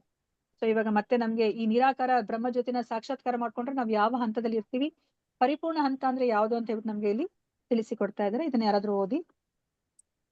ನಾನು ಓದ್ತೀನಿ ಮಾತಾಜಿ. ನಿರಾಕಾರ ಬ್ರಹ್ಮಜ್ಯೋತಿಯನ್ನು ಸಾಕ್ಷಾತ್ಕರಿಸಿಕೊಂಡರೆ ಪರಮ ಪುರುಷನ ಶುಭ ಸ್ವರೂಪವನ್ನು ಅನುಭವಿಸಬಹುದು. ಪರಮಾತ್ಮನನ್ನು, ದೇವೋತ್ತಮ ಪರಮ ಪುರುಷನನ್ನು ಪರಮಾತ್ಮನನ್ನು ಸಾಕ್ಷಾತ್ಕರಿಸಿಕೊಂಡಾಗ ಪರಮಾತ್ಮನನ್ನು ಸಾಕ್ಷಾತ್ಕರಿಸಿಕೊಂಡಾಗ ಇನ್ನು ಹೆಚ್ಚಿನ ಶುಭಕರವಾದ ಅರಿವು ಉಂಟಾಗುವುದು. ದೇವೋತ್ತಮ ಪರಮಪುರುಷನನ್ನು ಮುಖಾಮುಖಿ ಸಂಧಿಸಿ ಭಕ್ತನು ಪರಮಪುರುಷನ ಅತ್ಯಂತ ಶುಭಕರವಾದ ಸ್ವರೂಪವನ್ನು ಕಂಡುಕೊಳ್ಳುತ್ತಾನೆ. ಭಗವಂತನನ್ನು ಆದಿ ದಾರ್ಶನಿಕ ಮತ್ತು ಜಗತ್ಪಾಲಕ ಎಂದು ಸಂಬೋಧಿಸುವುದರಿಂದ ಸತ್ಯವನ್ನು ನಿರಾಕಾರನೆಂದು ಪರಿಗಣಿಸಲಾಗದು. ಇದು ಈಶೋಪನಿಷತ್ತಿನ ತೀರ್ಮಾನ. ಇಲ್ಲಿ ಪಶೂಷನ್ ಎಂಬ ಪದ ಎಂಬ ಮಹತ್ವಪೂರ್ಣವಾದುದು. ಏಕೆಂದರೆ ಭಗವಂತನು ಸಕಲ ಜೀವಿಗಳ ಯೋಗಕ್ಷೇಮ ನೋಡಿಕೊಂಡರೂ ಅವನು ತನ್ನ ಭಕ್ತರ ಯೋಗಕ್ಷೇಮವನ್ನು ವಿಶೇಷವಾಗಿ ನೋಡಿಕೊಳ್ಳುತ್ತಾನೆ. ನಿರಾಕಾರ ಬ್ರಹ್ಮಜ್ಯೋತಿಯನ್ನು ದಾಟಿ ಭಗವಂತನ ಸಾಕಾರ ರೂಪವನ್ನು, ಅವನ ಶುಭಕರ ಶಾಶ್ವತ ರೂಪವನ್ನು ನೋಡಿದ ನಂತರ ಭಕ್ತನು ಪರಮ ಸತ್ಯವನ್ನು ಪೂರ್ತಿಯಾಗಿ ಅರಿಯುತ್ತಾನೆ. ಹರೇ ಕೃಷ್ಣ ಮತ್ತೆ ಹರೇ ಕೃಷ್ಣ ಮತ್ತೆ ಧನ್ಯವಾದಗಳು. ಸೊ ಇಲ್ಲಿ ಏನನ್ನ ಹೇಳ್ತಾ ಇದ್ದಾರೆ, ಇವಾಗ ನಾವು ನಿರಾಕಾರ ಬ್ರಹ್ಮಜ್ಯೋತಿಯನ್ನ ಸಾಕ್ಷಾತ್ಕರಿಸಿಕೊಂಡ್ರೆ ಪರಮ ಪುರುಷನ ಶುಭ ಸ್ವರೂಪವನ್ನು ಅನುಭವಿಸಬಹುದು ಅಲ್ವಾ? ಹೌದು, ಅದು ಭಗವಂತನಿಂದ ಬರ್ತಾ ಇದೆ, ನಾವು ಭಗವಂತನ ಹತ್ರಕ್ಕೆ ಹೋಗಿದೀವಿ ಅಲ್ವಾ? ಆದ್ರೆ ಅದು ಪರಿಪೂರ್ಣ ಅಲ್ಲ ಅಂತ ನಮ್ಗೆ ಮುಂದೆ ಹೇಳ್ತಾ ಬರ್ತಾ ಇದ್ದಾರೆ. ಪರಮಾತ್ಮ, ನಾವು ನಿರಾಕಾರ ಬ್ರಹ್ಮಜ್ಯೋತಿಯ ಹಂತಕ್ಕೆ ಬಂದ್ರೆ ನಾವು ಈ ಭೌತಿಕ 3 ಗುಣಗಳನ್ನ ಮೀರಿ ನಾವು ಆ ಒಂದು ಆಧ್ಯಾತ್ಮಿಕ ಹಂತಕ್ಕೆ ಬರ್ತೀವಿ, ಆಧ್ಯಾತ್ಮಿಕ ಮಟ್ಟಕ್ಕೆ ಬರ್ತೀವಿ. ಆದ್ರೆ ಆ ಆಧ್ಯಾತ್ಮಿಕ ಮಟ್ಟದಲ್ಲಿ ಅದು ಇನ್ನ ಕೆಳಗಿನ ಮಟ್ಟ. ಇನ್ನೊಂದ್ ಸ್ವಲ್ಪ ಮುಂದುವರಿದ ಮಟ್ಟ ಏನು, ಪರಮಾತ್ಮನನ್ನ ಸಾಕ್ಷಾತ್ಕಾರ ಮಾಡ್ಕೊಳೋದು. ಪರಮಾತ್ಮನನ್ನ ಸಾಕ್ಷಾತ್ಕಾರ ಮಾಡ್ಕೊಂಡ್ರೆ ನಮ್ಗೆ ಇನ್ನ ಮನಸ್ಸಿಗೆ ತುಂಬಾ ಆಹ್ಲಾದ ಉಂಟಾಗತ್ತೆ.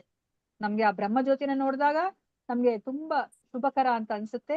ಪರಮಾತ್ಮನ ಹಂತವನ್ನ ನಾವು ಸಾಕ್ಷಾತ್ಕಾರ ಮಾಡ್ಕೊಂಡ್ರೆ ನಮ್ಗೆ ಇನ್ನ ಹೆಚ್ಚಿನ ಶುಭಕರವಾದಂತಹ ಒಂದು ಮನಸ್ಥಿತಿಗೆ ನಾವು ಬರ್ತೀವಿ. ಆದ್ರೆ ನಾವ್ ಯಾವಾಗ ಆ ದೇವೋತ್ತಮ ಪರಮಪುರುಷನನ್ನ ನಾವು ಮುಖಾಮುಖಿ ಸಂಧಿಸ್ತೀವೋ ಅಲ್ವಾ, ನೇರವಾಗಿ ಈಗ ನಾವು ಒಬ್ರಿಗೊಬ್ರು ಮೀಟ್ ಆದ್ರೆ ಹೇಗೆ ನಾವು ಮಾತಾಡ್ತೀವಿ, ಒಬ್ರಿಗೊಬ್ರು ನಾವು ಏನು ಎಲ್ಲವನ್ನ ಹಂಚ್ಕೋತೀವಿ, ಅಲ್ವಾ? ಅದೇ ತರ ನಾವು ಭಗವಂತನನ್ನ ನಾವು ಮುಖಾಮುಖಿ ಸಂಧಿಸಬಹುದು.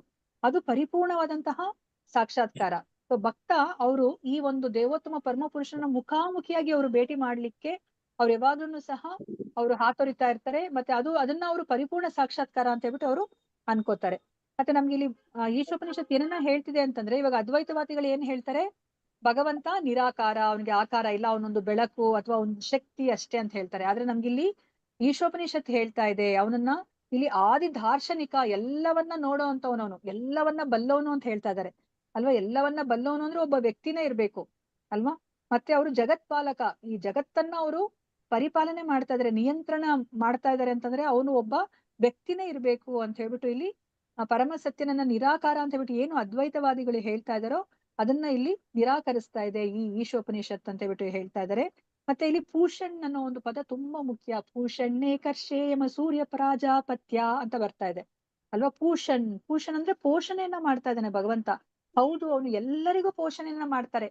ಭಗವಂತನನ್ನ ನಾವು ನಮಸ್ಕಾರ ಮಾಡಿದ್ರು ಮಾಡ್ಲಿಲ್ಲ ಅಂದ್ರೂ ಅವ್ರು ಪೋಷಣೆಯನ್ನ ಮಾಡ್ತಾ ಇದಾರೆ. ಇವಾಗ ನೋಡಿ, ಮೃಗಗಳು ಅಲ್ವಾ, 84 ಲಕ್ಷ ಜೀವರಾಶಿಗಳಲ್ಲಿ ಎಷ್ಟೊಂದು ಜನ ಭಗವಂತನಿಗೆ ನಮಸ್ಕಾರನೂ ಮಾಡೋದಿಲ್ಲ ಅಲ್ವಾ? ಆದ್ರೆ ಭಗವಂತ ಎಲ್ಲರನ್ನ ಪರಿಪಾಲನೆ ಮಾಡ್ತಾ ಇದ್ದಾನೆ. ಆದ್ರೆ ಯಾರು ಭಗವಂತನಿಗೆ ಭಕ್ತರೋ ಅವ್ರಿಗೆ ಭಗವಂತನೇ ಖುದ್ದಾಗಿ ಬಂದು ಅವರ ಯೋಗಕ್ಷೇಮವನ್ನ ನೋಡ್ಕೋತಾರೆ ಅಲ್ವಾ? ಭಗವದ್ಗೀತೆಯಲ್ಲಿ ಹೇಳಿರೋ ತರನೇ ಯೋಗಕ್ಷೇಮಂ ವಹಾಮ್ಯಹಂ, ನಾನು ಅವರ ಯೋಗಕ್ಷೇಮವನ್ನ ನಾನ್ ನೋಡ್ಕೋತೀನಿ ಅಂತ ಹೇಳ್ಬಿಟ್ಟು ಹೇಳಿದ್ದಾರೆ ಅಲ್ವಾ? ಸೊ ಅದಕ್ಕೋಸ್ಕರ ತನ್ನ ಭಕ್ತರ ಯೋಗಕ್ಷೇಮವನ್ನ ಅವನು ವಿಶೇಷವಾಗಿ ಅವನು ನೋಡ್ಕೋತಾನೆ ಅಲ್ವಾ? ಅದಕ್ಕೆ ಅವ್ರನ್ನ ಭಕ್ತ ವತ್ಸಲ ಅಂತ ಹೇಳ್ಬಿಟ್ಟು ನಾವು ಕರಿತೀವಿ. ನಾವು ನೋಡಿದ್ವಿ ಈಗ ಅರ್ಜುನನಿಗೆ ಅಲ್ವಾ, ಆ ಸಾರಥ್ಯವನ್ನ ವಹಿಸೋದು ಅಂತಂದ್ರೆ ಎಷ್ಟು ಕ್ಷುಲ್ಲಕ ಕೆಲಸ. ಅಂತಹ ಕ್ಷುಲ್ಲಕ ಕೆಲಸವನ್ನ ಅವರು ತನ್ನ ಭಕ್ತರಿಗೋಸ್ಕರ ಅವರು ಮಾಡ್ತಾರೆ ಅಲ್ವಾ? ಮತ್ತೆ ಇಲ್ಲಿ ನಿರಾಕಾರ ಬ್ರಹ್ಮ ಜ್ಯೋತಿಯನ್ನ ದಾಟಿ ಭಗವಂತನ ಸಾಕಾರ ಸ್ವರೂಪವನ್ನ, ಅವನ ಶುಭಕರ ಶಾಶ್ವತ ಸ್ವರೂಪವನ್ನು ನೋಡಿದ ನಂತರ ಭಕ್ತನು ಪರಮ ಸತ್ಯವನ್ನ ಪೂರ್ತಿಯಾಗಿ ಅರಿಯುತ್ತಾನೆ ಅಲ್ವಾ? ಈಗ ಆ ಭಕ್ತನ ಒಂದು ಇಚ್ಛೆ ಏನಿದೆ, ಅವನು ಆ ಒಂದು ಬ್ರಹ್ಮ ಜ್ಯೋತಿಯನ್ನ ದಾಟಿ ಆ ಶ್ಯಾಮ ಸುಂದರ ರೂಪದ ದರ್ಶನವನ್ನ ಅವನು ಮಾಡ್ಬೇಕು. ಆ ಭಗವಂತನ ಆ ಒಂದು ಶಾಶ್ವತ ಶುಭಕರ ರೂಪವನ್ನು ನೋಡಿದ್ಮೇಲೆನೆ ಅವನಿಗೆ ಪರಿಪೂರ್ಣ ಸಾಕ್ಷಾತ್ಕಾರ ಆಗಿದೆ ಅಂತ ಹೇಳ್ಬಿಟ್ಟು ಅವನು ಭಾವಿಸ್ತಾನೆ. ಅದನ್ನ ನಮ್ಗೆ ಇಲ್ಲಿ ಹೇಳ್ತಾ ಇದ್ದಾರೆ. ಈಗ ನಮ್ಗೆ ಭಗವಾನ್ ಶಬ್ದದ ಒಂದು ಬೇರೊಂದು ಏನು ಅರ್ಥವನ್ನ ನಮ್ಗೆ ಇಲ್ಲಿ ಹೇಳ್ತಾ ಇದ್ದಾರೆ. ನಮ್ಗೆ ಭಗವಾನ್ ನಾವು ಇದಕ್ಕಿಂತ ಮುಂಚೆ ನಾವು ತಿಳ್ಕೊಂಡಿದೀವಿ, ಷಡ್ಐಶ್ವರ್ಯವನ್ನ ಯಾರು ಪರಿಪೂರ್ಣವಾಗಿ ಹೊಂದಿದಾರೋ ಅವರು ಭಗವಾನ್ ಅಂತ ಹೇಳ್ಬಿಟ್ಟು. ಇಲ್ಲಿ ನಮ್ಗೆ ಇನ್ನೊಂದು ಅರ್ಥವನ್ನ ನಮ್ಗೆ ಇಲ್ಲಿ ಹೇಳ್ತಾ ಇದ್ದಾರೆ. ಭಗವತ್ ಸಂದರ್ಭದಲ್ಲಿ ಶ್ರೀಲ ಗೋಸ್ವಾಮಿ ಅವರು ಹೇಳಿರೋ ಒಂದು ಅರ್ಥವನ್ನ ಇಲ್ಲಿ ಹೇಳ್ತಾ ಇದ್ದಾರೆ. ನಾವಿಲ್ಲಿ ನೋಡೋಣ ಅಂತ ಏನ್ ಹೇಳ್ತಾ ಇದ್ದಾರೆ ಅಂತ ಹೇಳ್ಬಿಟ್ಟು ಯಾರಾದ್ರೂ ಓದಿ. ಹರೇ ಕೃಷ್ಣ ಮಾತಾಜಿ, ಓದ್ತೀನಿ ಮಾತಾಜಿ. ಭಗವತ್ ಸಂದರ್ಭದಲ್ಲಿ ಶ್ರೀಲ ಜೀವ ಗೋಸ್ವಾಮಿ ಬರೆಯುತ್ತಾರೆ, ಪರಮಸತ್ಯದ ಪೂರ್ಣ ಕಲ್ಪನೆಯನ್ನು ದೇವೋತ್ತಮ ಪರಮಪುರುಷನಲ್ಲಿ ಸಾಕ್ಷಾತ್ಕರಿಸಿಕೊಳ್ಳಬಹುದು, ಏಕೆಂದರೆ ಅವನು ಸರ್ವಶಕ್ತ ಮತ್ತು ದಿವ್ಯ ಶಕ್ತಿ ಸಂಪನ್ನನು. ಪರಮಸತ್ಯದ ಪೂರ್ಣ ಶಕ್ತಿಯನ್ನು ಬ್ರಹ್ಮಜ್ಯೋತಿಯಲ್ಲಿ ಸಾಕ್ಷಾತ್ಕರಿಸಿಕೊಳ್ಳಲಾಗುವುದಿಲ್ಲ. ಆದ್ದರಿಂದ ಬ್ರಹ್ಮನ ಸಾಕ್ಷಾತ್ಕಾರವು ದೇವೋತ್ತಮ ಪರಮಪುರುಷನ ಕೇವಲ ಅಂಶಿಕ ಸಾಕ್ಷಾತ್ಕಾರ ಅಷ್ಟೇ. ಓ ಋಷಿವರ್ಯರೇ, ಭಗವಾನ್ ಎಂಬ ಪದದ ಮೊದಲ ಅಕ್ಷರ 2 ಪಟ್ಟು ಮಹತ್ವ ಪೂರ್ಣವಾದದ್ದು. ಒಂದು ಪೂರ್ಣವಾಗಿ ಕಾಪಾಡುವವನು ಎಂಬ ಅರ್ಥದಲ್ಲಿ, 2 ರಕ್ಷಕ ಎಂಬ ಅರ್ಥದಲ್ಲಿ. ಎರಡನೇ ಅಕ್ಷರವಾದ ಗ ಎಂಬುದಕ್ಕೆ ಮಾರ್ಗದರ್ಶಕ, ನಾಯಕ ಅಥವಾ ಸೃಷ್ಟಿಕರ್ತ ಎಂದರ್ಥ. ವ ಎಂಬ ಅಕ್ಷರಕ್ಕೆ ಪ್ರತಿಯೊಂದು ಜೀವಿಯು ಆ ಭಗವಂತನಲ್ಲಿರುತ್ತಾನೆ ಮತ್ತು ಭಗವಂತನು ಪ್ರತಿಯೊಂದು ಜೀವಿಯಲ್ಲೂ ಇರುತ್ತಾನೆ ಎಂದರ್ಥ. ಬೇರೆ ಮಾತುಗಳಲ್ಲಿ ಹೇಳುವುದಾದರೆ, ಭಗವಾನ್ ಎಂಬ ದಿವ್ಯ ಧ್ವನಿಯು ಅನಂತ ಜ್ಞಾನ, ಬಲ, ಶಕ್ತಿ, ಶ್ರೀಮಂತಿಕೆ, ಸಾಮರ್ಥ್ಯ ಮತ್ತು ಪ್ರಭಾವಗಳನ್ನು ಇವಕ್ಕೆ ಐಹಿಕ ಶಕ್ತಿಯ ಅಮಲಿರುವುದಿಲ್ಲ ಸೂಚಿಸುತ್ತದೆ. ಹರೇ ಕೃಷ್ಣ ಮಾತಾಜಿ. ಧನ್ಯವಾದಗಳು ಮಾತಾಜಿ. ಧನ್ಯವಾದಗಳು ಮಾತಾಜಿ. ಈಗ ನಮ್ಗೆ ಆ ಭಗವಂತ ನಾವೀಗ ಪರಿಪೂರ್ಣ ಸಾಕ್ಷಾತ್ಕಾರ, ಆ ಒಂದು ಬೆಳಕನ್ನ ನಮ್ಗೆ ಸರಿಸಿದ್ರೆ ನಮ್ಗೆ ಆ ಭಗವಂತನ ಶುಭಕರ ರೂಪವನ್ನ ನಾವು ನೋಡ್ತೀವಿ. ಈಗ ಇಲ್ಲಿ ನಮ್ಗೆ ಆ ಭಗವಾನ್ ಅನ್ನೋದ್ರ ಬಗ್ಗೆ ನಮ್ಗೆ ಇಲ್ಲಿ ಶ್ರೀಲ ಜೀವ ಗೋಸ್ವಾಮಿ ಅವರು ಭಾಗವತ್ ಸಂದರ್ಭದಲ್ಲಿ ಏನನ್ನ ಹೇಳಿದ್ದಾರೆ ಅದನ್ನ ನಮ್ಗೆ ಇಲ್ಲಿ ಪ್ರಭುಪಾದರ ಅರ್ಥ ಮಾಡಿಸ್ತಾ ಇದ್ದಾರೆ. ಸೊ ಇವಾಗ ನಮ್ಗೆ ಪರಿಪೂರ್ಣ ಸತ್ಯದ ಪೂರ್ಣ ಕಲ್ಪನೆಯನ್ನು ದೇವೋತ್ತಮ ಪರಮ ಪುರುಷನಲ್ಲಿ ಸಾಕ್ಷಾತ್ಕರಿಸಿಕೊಳ್ಳಬಹುದು ಅಲ್ವಾ? ಸೊ ಇವಾಗ ನಾವೇನೇ ಇವಾಗ ಯಾವ್ದಾದ್ರು ಒಬ್ಬ ವ್ಯಕ್ತಿ ಟಾರ್ಚ್ ಇಟ್ಕೊಂಡು ಬಂದ್ರೆ ನಮ್ಗೆ ಬರೇ ಬೆಳಕು ಕಾಣಿದ್ರೆ ನಾವು ಏನಕ್ಕೆ ನಾವು ವೆಯ್ಟ್ ಮಾಡ್ತಾ ಇರ್ತೀವಿ? ಆ ಬೆಳಕನ್ನ ನೋಡಿ ನಮ್ಗೆ ಸ್ಯಾಟಿಸ್ಫ್ಯಾಕ್ಷನ್ ಆಗತ್ತಾ? ಅವ್ನ್ ಟಾರ್ಚ್ ಲೈಟ್ ಇಟ್ಕೊಂಡು ಬರ್ತಿರ್ತಾನೆ, ಅದು ತುಂಬಾ ಪ್ರಖರವಾಗಿರುತ್ತೆ, ಹಿಂದೆ ಯಾರಿದ್ದಾರೆ ವ್ಯಕ್ತಿ ಅಂತ ನಮ್ಗೆ ಕಾಣಿಸ್ತಿಲ್ಲ. ಸೊ ನಮ್ಗೆ ಇವಾಗ ಟಾರ್ಚ್ ಲೈಟ್ ಅನ್ನ ನಾವು ನೋಡ್ತೀವಿ. ನಮ್ಗೆ ಟಾರ್ಚ್ ಲೈಟ್ ಅನ್ನ ನೋಡಿ ನಮ್ಗೆ ತುಂಬಾ ಸಂತೋಷ ಆಗತ್ತಾ?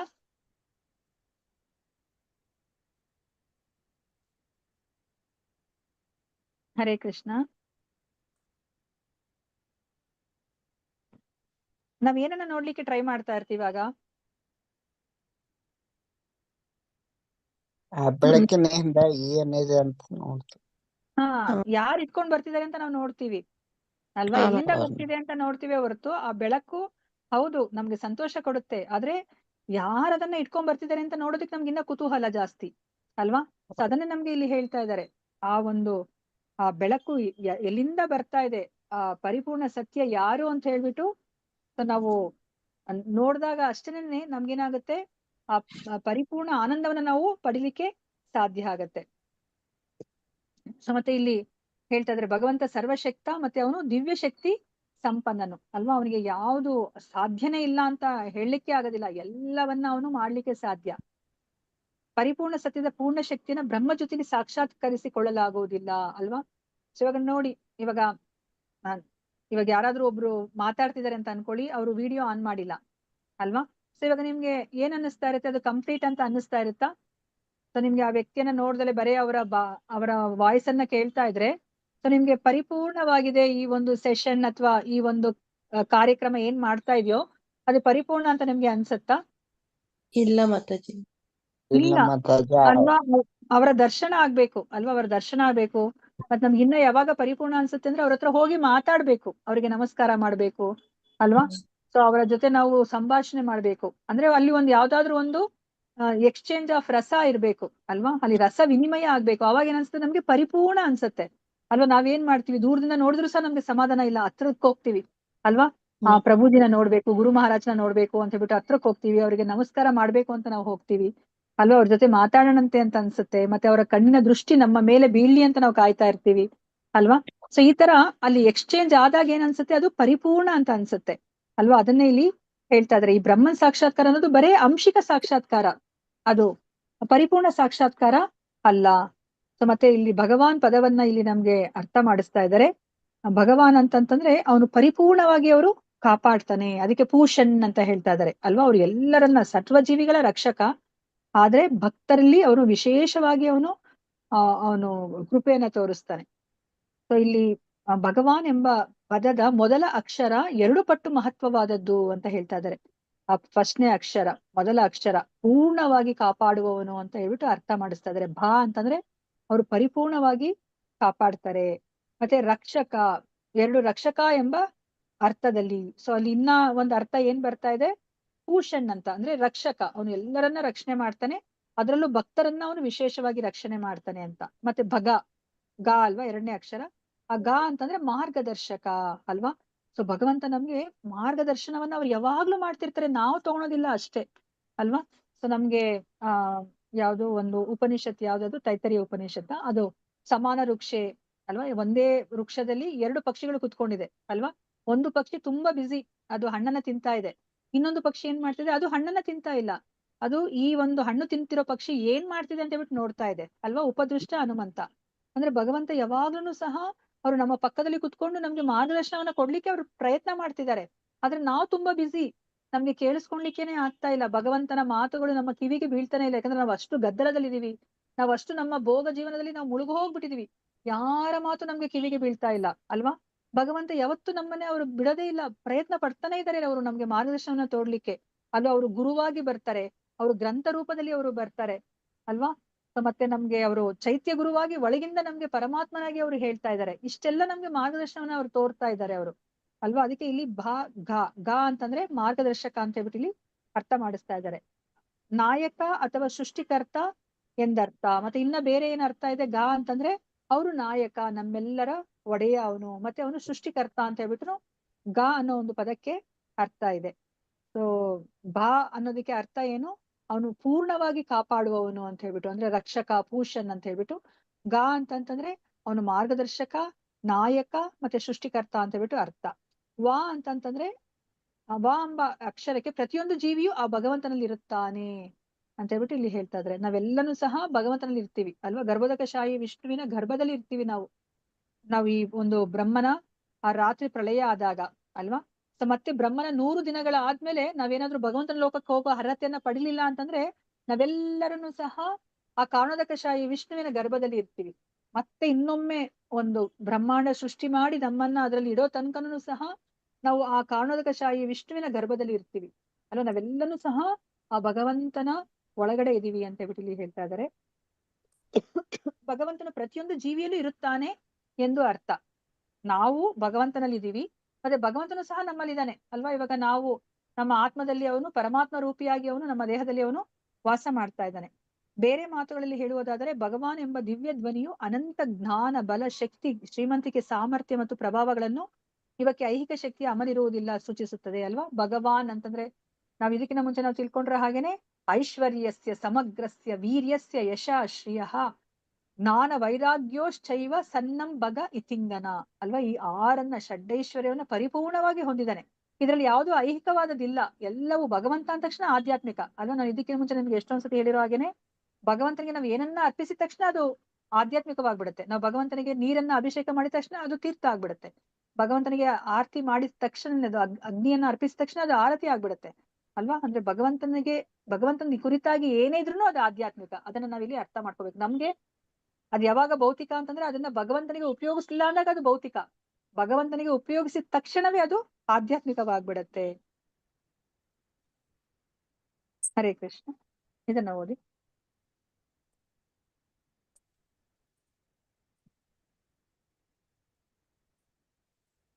ಹರೇ ಪ್ರಭ ಕೃಷ್ಣ. ಭಗವಂತನು ತನ್ನ ನಿಷ್ಕಲ್ಮಶ ಭಕ್ತರನ್ನು ಪೂರ್ತಿಯಾಗಿ ಕಾಪಾಡಿ ಅವರನ್ನು ಸಂಪೂರ್ಣ ಭಕ್ತಿ ಮಾರ್ಗದಲ್ಲಿ ಕರೆದೊಯ್ಯುತ್ತಾನೆ. ತನ್ನ ಭಕ್ತರ ಮಾರ್ಗದರ್ಶಿಯಾಗಿ ಕೊನೆಗೆ ತನ್ನನ್ನೇ ಅರ್ಪಿಸಿಕೊಳ್ಳುವ ಮೂಲಕ ಭಕ್ತಿ ಸೇವೆಯ ಫಲಗಳನ್ನು ನೀಡುತ್ತಾನೆ. ಭಗವಂತನು ಭಕ್ತರು ಭಗವತ್ ಕೃಪೆಯಿಂದ ಭಗವಂತನನ್ನು ಕಣ್ಣಾರೆ ನೋಡುತ್ತಾರೆ. ಹೀಗಾಗಿ ಭಗವಂತನು ತನ್ನ ಭಕ್ತರಿಗೆ ಶ್ರೇಷ್ಠ ಆಧ್ಯಾತ್ಮಿಕ ಲೋಕವಾದ ಗೋಲೋಕ ವೃಂದಾವನ ತಲುಪಲು ಸಹಾಯ ಮಾಡುತ್ತಾನೆ.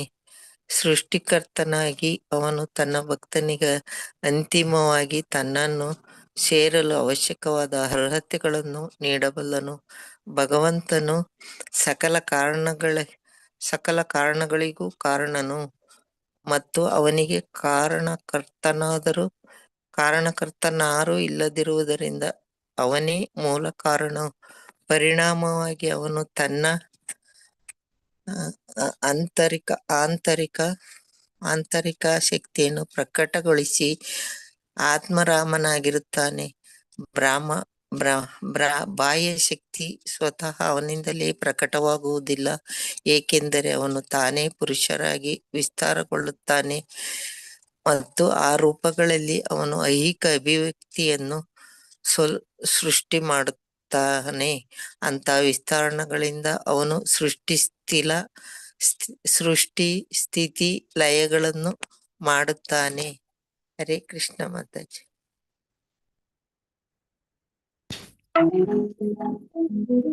ಹರೇ ಕೃಷ್ಣ. ಇಲ್ಲಿ ಏನನ್ನ ಹೇಳ್ತಾ ಇದ್ದಾರೆ, ಇಲ್ಲಿ ಭಗವಂತ ಅಂತ ಹೇಳ್ಬಿಟ್ಟು ನಮ್ಗೆ ಇಲ್ಲಿ ಇದಕ್ಕಿಂತ ಮುಂಚೆ ನಮ್ಗೆ ಎಕ್ಸ್ಪ್ಲೇನ್ ಮಾಡಿದ್ರು ಅಲ್ವಾ. ಅಂತಂದ್ರೆ ಏನು, ಆ ಪದ ತುಂಬಾ ಮಹತ್ವಪೂರ್ಣವಾದದ್ದು. ಅವನು ಪರಿಪೂರ್ಣವಾಗಿ ಕಾಪಾಡ್ತಾನೆ ಅಂತ ಹೇಳ್ತಾ ಇದ್ದಾರೆ. ಅವ್ರು ನಮ್ಮನ್ನ ಕೈ ಬಿಡೋದಿಲ್ಲ. ಪೂಷನ್ ಅಲ್ವಾ, ಅವನು ಪೋಷಣೆಯನ್ನ ಅವರು ಮಾಡ್ತಾರೆ. ಸೊ ನಾವಿವಾಗ ನೋಡೋ ಹಾಗೇನೆ ಭಾಗವತಮಲ್ಲಿ ನಾವು ಆ ಒಂದು 6ನೇ ಸ್ಕಂದದಲ್ಲಿ ಎಲ್ಲರನ್ನ ಅವನು ಕಾಪಾಡೋದ್ರ ಬಗ್ಗೆನೇ ಅಲ್ಲಿ 6ನೇ ಸ್ಕಂದದಲ್ಲಿ ಇದೆ. ಅಜಮಿಳನನ್ನ ಕಾಪಾಡ್ತಾರೆ, ಬರೇ ನಾರಾಯಣ ಅಂತ ಹೇಳಿದ್ದಕ್ಕೇನೆ ಕಾಪಾಡ್ತಾನೆ. ಇಂದ್ರನನ್ನ ಅವರು ಕಾಪಾಡ್ತಾರೆ. ಚಿತ್ರಕೇತು ಮಹಾರಾಜ ಅವನು ರುದ್ರಾಸುರನಾದಾಗ ಅವನನ್ನ ಕಾಪಾಡ್ತಾರೆ. ಸೊ ಈ ತರ ಎಲ್ಲರನ್ನೂ ಸಹ ಭಗವಂತ ಅವರು ಕಾಪಾಡ್ತಾರೆ. ಸೊ ಪೋಷನ್ ಅದನ್ನ ಮಾಡ್ತಾ ಇದ್ದಾರೆ. ನಿಷ್ಕಲ್ಮಶ ಭಕ್ತರನ್ನ ಅವರು ಪೂರ್ತಿಯಾಗಿ ಕಾಪಾಡ್ತಾರೆ. ಇವಾಗ ನಿಷ್ಕಲ್ಮಶ ಭಕ್ತರಿಗೆ ಏನ್ ಬೇಕು, ಅವ್ರಿಗೆ ಸ್ವರ್ಗ ಕೊಡ್ತೀವಿ ಅಂದ್ರೆ ಬೇಡ ಅಂತ ಹೇಳ್ತಾರೆ ಅಲ್ವಾ. ಅವ್ರಿಗೆ ಯಾವುದನ್ನು ಸಹ ಬೇಕಾಗಿಲ್ಲ. ಈ ಭೌತಿಕ ಪ್ರಪಂಚದಲ್ಲೂ ಅಷ್ಟೇನೆ ಷಡ್ಡೈಶ್ವರ್ಯಗಳನ್ನ ಕೊಡ್ತೀವಿ ಅಂದ್ರೂ ಅವ್ರು ಬೇಡ ಅಂತ ಹೇಳ್ತಾರೆ. ಅವರು ಭಗವಂತನ ಬಳಿಗೆ ಹೋಗಿ ಅವರು ಭಗವಂತನ ಸೇವೆಯನ್ನ ಮಾಡ್ಬೇಕು. ಅದಕ್ಕೆ ಭಗವಂತ ಏನ್ ಮಾಡ್ತಾರೆ, ತನ್ನ ಬಳಿಗೆ ಬರ್ಲಿಕ್ಕೆ ಅಲ್ವಾ, ತೇಷಾಂ ಸತತ ಯುಕ್ತಾನಾಂ ಭಜತಾಂ ಪ್ರೀತಿಪೂರ್ವಕಂ ದದಾಮಿ ಬುದ್ಧಿ ಯೋಗಂ ತಮ್ ಏನ ಮಾಮುಪಯಾಂತಿತೆ ಅಲ್ವಾ. ದದಾಮಿ ಬುದ್ಧಿ ಯೋಗಂ, ಅವರೇ ಭಗವಂತ ಬುದ್ಧಿಯನ್ನ ಕೊಡ್ತಾರೆ. ನಾವು ಭಕ್ತಿಯನ್ನ ಮಾಡಿದ್ರೆ ಅವರ ಬಳಿಗೆ ಹೋಗ್ಲಿಕ್ಕೆ ಅಗತ್ಯವಾದ ಬುದ್ಧಿಯನ್ನ ಅವರು ಕೊಡ್ತಾರೆ. ಸೊ ಅದೇ ತರ ಇಲ್ಲಿ ಭಗವಂತ ತನ್ನ ನಿಷ್ಕಲ್ಮಶ ಭಕ್ತರನ್ನ ಅವ್ರು ಪರಿಪೂರ್ಣವಾಗಿ ಕಾಪಾಡ್ತಾರೆ. ಅವ್ರನ್ನ ಭಕ್ತಿ ಮಾರ್ಗದಲ್ಲಿ ಕರ್ಕೊಂಡು ಹೋಗಿ ಅವರೇ ಮಾರ್ಗದರ್ಶಕರಾಗ್ತಾರೆ ಅಲ್ವಾ. ಗಾ ಅಂತಂದ್ರೆ ನಾವೇನನ್ನ ತಿಳ್ಕೊಂಡ್ವಿ, ಮಾರ್ಗದರ್ಶಿ, ನಾಯಕ, ಸೃಷ್ಟಿಕರ್ತ ಅಲ್ವಾ. ಅವರು ಮಾರ್ಗದರ್ಶಿಯಾಗಿ ಕೊನೆಗೆ ಅವ್ರು ನಮ್ಗೆ ಹೇಗೆ ಅವರ ಬಳಿಗೆ ಹೋಗ್ಬೇಕು ಅಂತ ಹೇಳ್ಬಿಟ್ಟು ನಮ್ಗೆ ತಿಳಿಸಿಕೊಡ್ತಾರೆ. ಸೊ ಕೊನೆಗೆ ತನ್ನನ್ನೇ ಅರ್ಪಿಸಿಕೊಳ್ಳುವ ಮೂಲಕ ಭಕ್ತಿ ಸೇವೆಯ ಫಲಗಳನ್ನು ನೀಡುತ್ತಾನೆ ಅಲ್ವಾ. ಕೊನೆಗೆ ಭಗವಂತನೇ ಅವರು ನಮ್ಗೆ ಅವರು ಸೇವೆಯನ್ನ ಮಾಡ್ಬಿಡ್ತಾರೆ ಅಲ್ವಾ. ನಾವ್ ಇವಾಗ ಅರ್ಜುನನನ್ನ ನೋಡಿದ್ವಿ ಅಲ್ವಾ. ಅರ್ಜುನನಿಗೆ ಕೃಷ್ಣನೇ ಸೇವೆಯನ್ನ ಮಾಡ್ತಾರೆ. ಮತ್ತೆ ನಾವು ನಂದ ಮಹಾರಾಜನಿಗೆ ನಾವು ನೋಡಿದ್ವಿ, ಕೃಷ್ಣ ತನ್ನ ತಲೆ ಮೇಲೆ ತನ್ನ ತಂದೆಯ ಪಾದುಕೆಗಳನ್ನ, ನಂದ ಮಹಾರಾಜನ ಪಾದುಕೆಗಳನ್ನ ಪುಟ್ಟ ಕೃಷ್ಣ ತಲೆ ಮೇಲೆ ಇಟ್ಕೊಂಡು ಹೋಗಿ ನಂದ ಮಹಾರಾಜನಿಗೆ ಕೊಡ್ತಾರೆ. ಅಂದ್ರೆ ತನ್ನನ್ನ ತಾನೇ ಅರ್ಪಿಸ್ಕೊಂಡ್ಬಿಡ್ತಾರೆ ಭಕ್ತರಿಗೋಸ್ಕರ. ಅವರು ಭಗವಂತನ ಭಕ್ತರು ಭಗವತ್ ಕೃಪೆಯಿಂದ ಭಗವಂತನ ಕಣ್ಣಾರೆ ನೋಡುತ್ತಾರೆ. ನೋಡಿ, ಇದು ತುಂಬಾ ಇಂಪಾರ್ಟೆಂಟ್. ಭಗವತ್ ಕೃಪೆ ಅಲ್ವಾ. ನಾನಿಲ್ಲಪ್ಪ, ನಾನು ತುಂಬಾ ಯಜ್ಞ ಯಾಗಾದಿಗಳನ್ನ ಮಾಡಿದೀನಿ, ಜಪ ತಪಗಳನ್ನ ಮಾಡಿದೀನಿ, ನಾನು ಹರೇ ಕೃಷ್ಣ ಮಹಾಮಂತ್ರ ಏನ್ ಹೇಳಿದ್ದಾರೆ ಅದನ್ನೆಲ್ಲ ನಾನು ಹೀಗೆ ಹೇಳ್ಕೊಂಡಿದೀನಿ ಅಂದ್ರೆ ಸಾಧ್ಯ ಇಲ್ಲ. ನಾವು ಭಗವತ್ ಕೃಪೆಗೆ ಕಾಯ್ಲೇಬೇಕು. ಸೊ ಭಗವತ್ ಕೃಪೆಯಿಂದ ಮಾತ್ರನೇ ನಾವು ಭಗವಂತನನ್ನ ನೋಡ್ಲಿಕ್ಕೆ, ಕಣ್ಣಾರೆ ನೋಡ್ಲಿಕ್ಕೆ ಸಾಧ್ಯ ಆಗತ್ತೆ. ಹೀಗಾಗಿ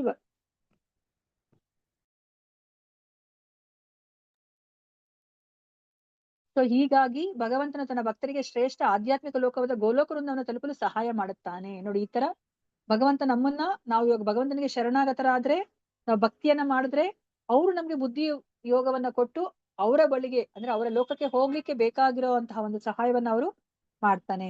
ಸೊ ಸೃಷ್ಟಿಕರ್ತನಾಗಿ ಅವನು ತನ್ನ ಭಕ್ತನಿಗೆ ಅಂತಿಮವಾಗಿ ತನ್ನನ್ನು ಸೇರಲು ಅವಶ್ಯಕವಾದ ಅರ್ಹತೆಗಳನ್ನು ನೀಡಬಲ್ಲನು ಅಲ್ವಾ. ನೋಡಿ, ನಮ್ಗೆ ಇವಾಗ ನಾವು ನೋಡಿದಾಗ ಎಷ್ಟೊಂದು ಭಕ್ತರಿಗೆ ಅವ್ರಿಗೆ ಏನೂ ಗೊತ್ತಿರೋದಿಲ್ಲ ಅಲ್ವಾ. ಅವರು ಭಗವಂತನ ಸೇವೆಯನ್ನ ಮಾಡ್ತಾ ಭಕ್ತಿಯನ್ನ ಮಾಡ್ತಾ ಚಾಂಟಿಂಗ್ ಮಾಡ್ತಾ ಎಂತಹ ಹಂತಕ್ಕೆ ಬರ್ತಂದ್ರೆ ನಮ್ಗೆ ಆಶ್ಚರ್ಯ ಆಗುತ್ತೆ. ಇವ್ರಿಗೆ ಏನೂ ಗೊತ್ತಿರ್ಲಿಲ್ವಲ್ಲ, ಇಂತಹ ಒಂದು ಹಂತಕ್ಕೆ ಬಂದಿದಾರ ಅಂತ. ಇದೆಲ್ಲ ಸಾಧ್ಯ ಆಗೋದು ಆ ಭಗವಂತನ ಕೃಪೆಯಿಂದ. ಭಗವಂತ ಅವರ ಬಳಿಗೆ ಹೋಗ್ಲಿಕ್ಕೆ ಬೇಕಾದ ಅರ್ಹತೆಗಳನ್ನ ಅವ್ರಿಗೆ ಕೊಡ್ತಾರೆ, ಬೇಕಾದಂತಹ ಒಂದು ಅನುಕೂಲವನ್ನ ಅವರು ಮಾಡಿಕೊಡ್ತಾರೆ. ಸೊ ನಾವು ಪ್ರಯತ್ನವನ್ನ ಮಾಡ್ಬೇಕು. ಇದು ತುಂಬಾ ಮುಖ್ಯ. ಅಯ್ಯೋ, ನಮ್ಮನೇಲಿ ಅನುಕೂಲ ಇಲ್ಲಪ್ಪ ಅಂತ ಕುತ್ಕೊಳಂಗಿಲ್ಲ. ನಾವು ನಮ್ಗೆ ಈ ಕೊಟ್ಟಿರುವಂತಹ ಒಂದು ಅನುಕೂಲದಲ್ಲೇ ನಾವು ಎಷ್ಟು ಮಾಡ್ತೀವಿ ಅಂತಾನೆ ಭಗವಂತ ನೋಡೋದು. ಬೇರೆಯವ್ರು ಏನು ತುಂಬಾ ಚೆನ್ನಾಗಿ ಮಾಡ್ತಿದ್ದಾರೆ, ಯಾಕಂದ್ರೆ ಅವ್ರಿಗೆ ಅಷ್ಟು ಅನುಕೂಲ ಕೊಟ್ಟಿದ್ದಾನೆ ಭಗವಂತ. ನನಗೆ ಅನುಕೂಲ ಕೊಟ್ಟಿಲ್ಲ, ಆದ್ರೆ ನನಗ್ ಕೊಟ್ಟಿರುವಂತಹ ಒಂದು ವಾತಾವರಣದಲ್ಲಿ ನಾನು ಎಷ್ಟು ಪ್ರಯತ್ನವನ್ನ ಮಾಡ್ತಾ ಇದ್ದೀನಿ, 100% ಕೊಡ್ತಾ ಇದ್ದೀನ, ಅದನ್ನೇ ನೋಡೋದು ಭಗವಂತ ಅಲ್ವಾ. ಸೊ ನೋಡಿ, ಭಗವಂತ ಏನ್ ಮಾಡ್ತಾನೆ, ನಮ್ಮ ಪ್ರಯತ್ನವನ್ನ ನೋಡಿ ಅವ್ರು ನಮ್ಗೆ ಎಲ್ಲಾ ಅನುಕೂಲಗಳನ್ನ ಕೊಟ್ಕೊಂತಾ ಹೋಗ್ತಾರೆ. ಅವರು ನಮ್ಗೆ ಆಶ್ಚರ್ಯ ಆಗುತ್ತೆ, ಅಯ್ಯೋ ನಾನು ಯಾವ ತರ ಇದ್ದೆ, ನನ್ನ ಸ್ಥಿತಿ ಇವಾಗ ಹೀಗ್ ಆಗಿದೆ, ಇದಕ್ಕೆ ಕಾರಣ ಭಗವಂತನ ಕೃಪಾ ಕಟಾಕ್ಷ ಅಂತ ನಮ್ಗೆ ಅರಿವಾಗ್ತಾ ಹೋಗುತ್ತೆ. ಅದು ಭಗವಂತನ ಸಕಲ ಕಾರಣಗಳಿಗೆ ಕಾರಣ, ಪ್ರತಿಯೊಂದಕ್ಕೂ ಕಾರಣ ಅವನೇ. ಏನೇ ನೀವು ಹೇಳಿದ್ರು ಸಹ ಅದಕ್ಕೆ ಮೂಲ ಕಾರಣ ಹುಡ್ಕೊಂಡು ಹೋದ್ರೆ ಅದಕ್ಕೆ ಭಗವಂತನೇ ಕಾರಣನಾಗಿರ್ತಾನೆ. ಅವನಿಗೆ ಕಾರಣಕರ್ತನ ನಾರೂ ಇಲ್ಲದಿರುವುದರಿಂದ ಅವನೇ ಮೂಲ ಕಾರಣನು. ಆದ್ರೆ ಅವನಿಗೆ ಕಾರಣಕರ್ತ ಇಲ್ಲ. ಭಗವಂತ ಯಾಕೆ ಹುಟ್ಟದ, ಯಾಕೆ ಸೃಷ್ಟಿ ಮಾಡ್ದ, ಅದಕ್ಕೆ ಮೂಲ ಕಾರಣ ಏನು ಅಂತ ಹುಡ್ಕೊಂಡು ಹೋದ್ರೆ ಅಲ್ಲಿಗೆ ಕಾರಣ ಇಲ್ಲ. ಯಾಕೆಂತಂದ್ರೆ ಅವನಿಗೆ ಯಾರು ಕಾರಣರಲ್ಲ, ಅದಕ್ಕೆ ಅವನ ಭಗವಂತ ಅಂತ ನಾವು ಕರೆಯೋದು. ಅವನಿಗೊಬ್ಬ ಕಾರಣ ಇದ್ಬಿಟ್ರೆ ಅವ್ರು ಭಗವಂತ ಆಗ್ಬಿಡ್ತಾರೆ. ಸೊ ಪರಿಣಾಮವಾಗಿ ಅವನು ತನ್ನ ಅಂತರಂಗ ಶಕ್ತಿನ ಪ್ರಕಟಗೊಳಿಸಿ ಆತ್ಮರಾಮನಾಗಿರ್ತಾನೆ. ಅವ್ರಿಗೆ ಬೇರೆಯವ್ರು ಯಾರಿಂದನೂ ಅವ್ರಿಗೆ ಸಂತೋಷ ಬೇಕಾಗಿಲ್ಲ ಭಗವಂತನಿಗೆ. ಇವಾಗ ನನಗೆ ಯಾರಾದ್ರೂ ಒಂದು ನೆಕ್ಲೇಸ್ ಕೊಟ್ರೆ ನನಗೆ ಸಂತೋಷ ಆಗುತ್ತೆ, ಅಥವಾ ನನ್ನ ಯಾರಾದ್ರೂ ಹೊಗಳಿದ್ರೆ ನನಗೆ ಸಂತೋಷ ಆಗುತ್ತೆ. ಅಂದ್ರೆ ಭಗವಂತನಿಗೆ ಆತರ ಅಲ್ಲ. ಅವರು ತನ್ನ ಆಂತರಿಕ ಶಕ್ತಿಯಿಂದ ಅವರು ಯಾವಾಗ್ಲೂ ಅವರು ಸಂತೋಷವಾಗಿರ್ತಾರೆ. ಆತ್ಮಾರಾಮ ಅವರು. ಬೇರೆ ಯಾವುದೋ ಒಂದು ಹೊರಗಿನ ವಸ್ತುವಿನಿಂದ ಅವ್ರಿಗೆ ಸಂತೋಷ ಅವ್ರಿಗೆ ದೊರಕುತ್ತೆ ಅಂತ ಹೇಳ್ಬಿಟ್ಟು ಹೇಳಂಗೇ ಇಲ್ಲ. ಅವ್ರಿಗೆ ಏನೂ ಕೊಡ್ಲಿಲ್ಲ ಅಂದ್ರೂ, ಏನೂ ಮಾಡ್ಲಿಲ್ಲ ಅಂದ್ರೂ ಅವರು ಸಂತೋಷವಾಗಿರ್ತಾರೆ. ಬಾಹ್ಯ ಶಕ್ತಿ ಸ್ವತಃ ಅವನಿಂದಲೇ ಪ್ರಕಟವಾಗುವುದಿಲ್ಲ, ಏಕೆಂದರೆ ಅವನು ತಾನೇ ಪುರುಷರಾಗಿ ವಿಸ್ತರಿಸಿಕೊಳ್ಳುತ್ತಾನೆ ಅಲ್ವಾ. ಭಗವಂತನಿಂದ ನೇರವಾಗಿ ಈಗ ಬಾಹ್ಯ ಶಕ್ತಿ ಬರ್ತಾ ಇಲ್ಲ ಅಲ್ವಾ. ಭಗವಂತ ಏನು ತನ್ನನ್ನ ತಾನು ಅವರು ವಿಸ್ತರಿಸ್ಕೊತಾರೆ. ಬಲರಾಮನಾಗ್ತಾರೆ ಮೊದಲ ಚತುರ್ವ್ಯೂಹ, ಅದಾದ್ಮೇಲೆ ನಾರಾಯಣ, ಅದಾದ್ಮೇಲೆ ಎರಡನೇ ಚತುರ್ವ್ಯೂಹ, ಅದಾದ್ಮೇಲೆ ಎರಡನೇ ಸಂಕರ್ಷಣದಿಂದ ಈ ಕಾರಣೋದಕಶಾಹಿ ವಿಷ್ಣು ಬರ್ತಾರೆ. ಕಾರಣೋದಕಶಾಹಿ ವಿಷ್ಣುವಿನಿಂದ ಗರ್ಭೋದಕಶಾಹಿ ವಿಷ್ಣು, ಗರ್ಭೋದಕಶಾಹಿ ವಿಷ್ಣುವಿಂದ ಕ್ಷೀರೋದಕಶಾಹಿ ವಿಷ್ಣು ಬರ್ತಾರೆ ಅಲ್ವಾ. ಈ ಪುರುಷ ಅವತಾರಗಳು ಈ ಭೌತಿಕ ಶಕ್ತಿಯ ಜೊತೆ ಅದು ಸಂಪರ್ಕದಲ್ಲಿರೋದು ಅಲ್ವಾ. ಭಗವಂತ ಆ ಒಂದು ಬಾಹ್ಯ ಶಕ್ತಿಯ ಜೊತೆ ಅವರು ನೇರವಾಗಿ ಸಂಪರ್ಕದಲ್ಲಿ ಇಲ್ಲ. ಅವರು ಪುರುಷರಾಗಿ ವಿಸ್ತರಿಸ್ಕೊಳ್ತಾರೆ, 3 ಪುರುಷರಾಗಿ ವಿಸ್ತರಿಸ್ಕೊಳ್ತಾರೆ. ಆ ಒಂದು ಪುರುಷ ರೂಪದಲ್ಲಿ ಈ ಪುರುಷಾವತಾರದಲ್ಲಿ ಈ ಸೃಷ್ಟಿ ಕಾರ್ಯವನ್ನ ಅವರು ಮಾಡ್ತಾರೆ. ಅಂತಹ ವಿಸ್ತರಣೆಗಳಿಂದ ಅವರು ಸೃಷ್ಟಿ, ಸ್ಥಿತಿ ಮತ್ತೆ ಲಯವನ್ನ ಮೂರನ್ನು ಸಹ ಅವರು ಮಾಡ್ತಾ ಇದ್ದಾರೆ ಅಂತ ಹೇಳ್ಬಿಟ್ಟು ಇಲ್ಲಿ ಹೇಳ್ತಾ ಇದ್ದಾರೆ. ಹರೇ ಕೃಷ್ಣ. ಯಾರಾದ್ರೂ ಓದಿ ಇದನ್ನ. ನಾನು ಓದ್ತೀನಿ ಮಾತಾಡಿ. ಜೀವಿಗಳು ಕೂಡ ಭಗವಂತನ ಸ್ವಾಂಶ ವಿಸ್ತಾರಣಗಳೇ. ಮತ್ತು ಅವರಲ್ಲಿ ಕೆಲವರು ಪ್ರಭುಗಳಾಗಿ ಪರಮ ಪ್ರಭುವನ್ನು ಅನುಕರಿಸುವುದರಿಂದ ಪ್ರಕೃತಿಯ ಮೇಲೆ ಪ್ರಭುತ್ವ ನಡೆಸುವ ಅವರ ಒಲವನ್ನು ಪೂರೈಸಿಕೊಳ್ಳಲು ಅವನು ಅವರಿಗೆ ಅವಕಾಶ ಮಾಡಿಕೊಟ್ಟು ಜಗತ್ತನ್ನು ಪ್ರವೇಶಿಸಲು ಅವಕಾಶ ಮಾಡಿಕೊಡುತ್ತಾನೆ. ಅವನ ವಿಭಿನ್ನಾಂಶಗಳಾದ ಜೀವಿಗಳು ಇರುವುದರಿಂದಾಗಿ ಇಡೀ ಇಂದ್ರಿಯ ಗೋಚರ ಜಗತ್ತನ್ನು ಕ್ರಿಯೆ ಮತ್ತು ಪ್ರತಿಕ್ರಿಯೆಗಳಿಗೆ ಒಳಪಡಿಸಲಾಗುವುದು.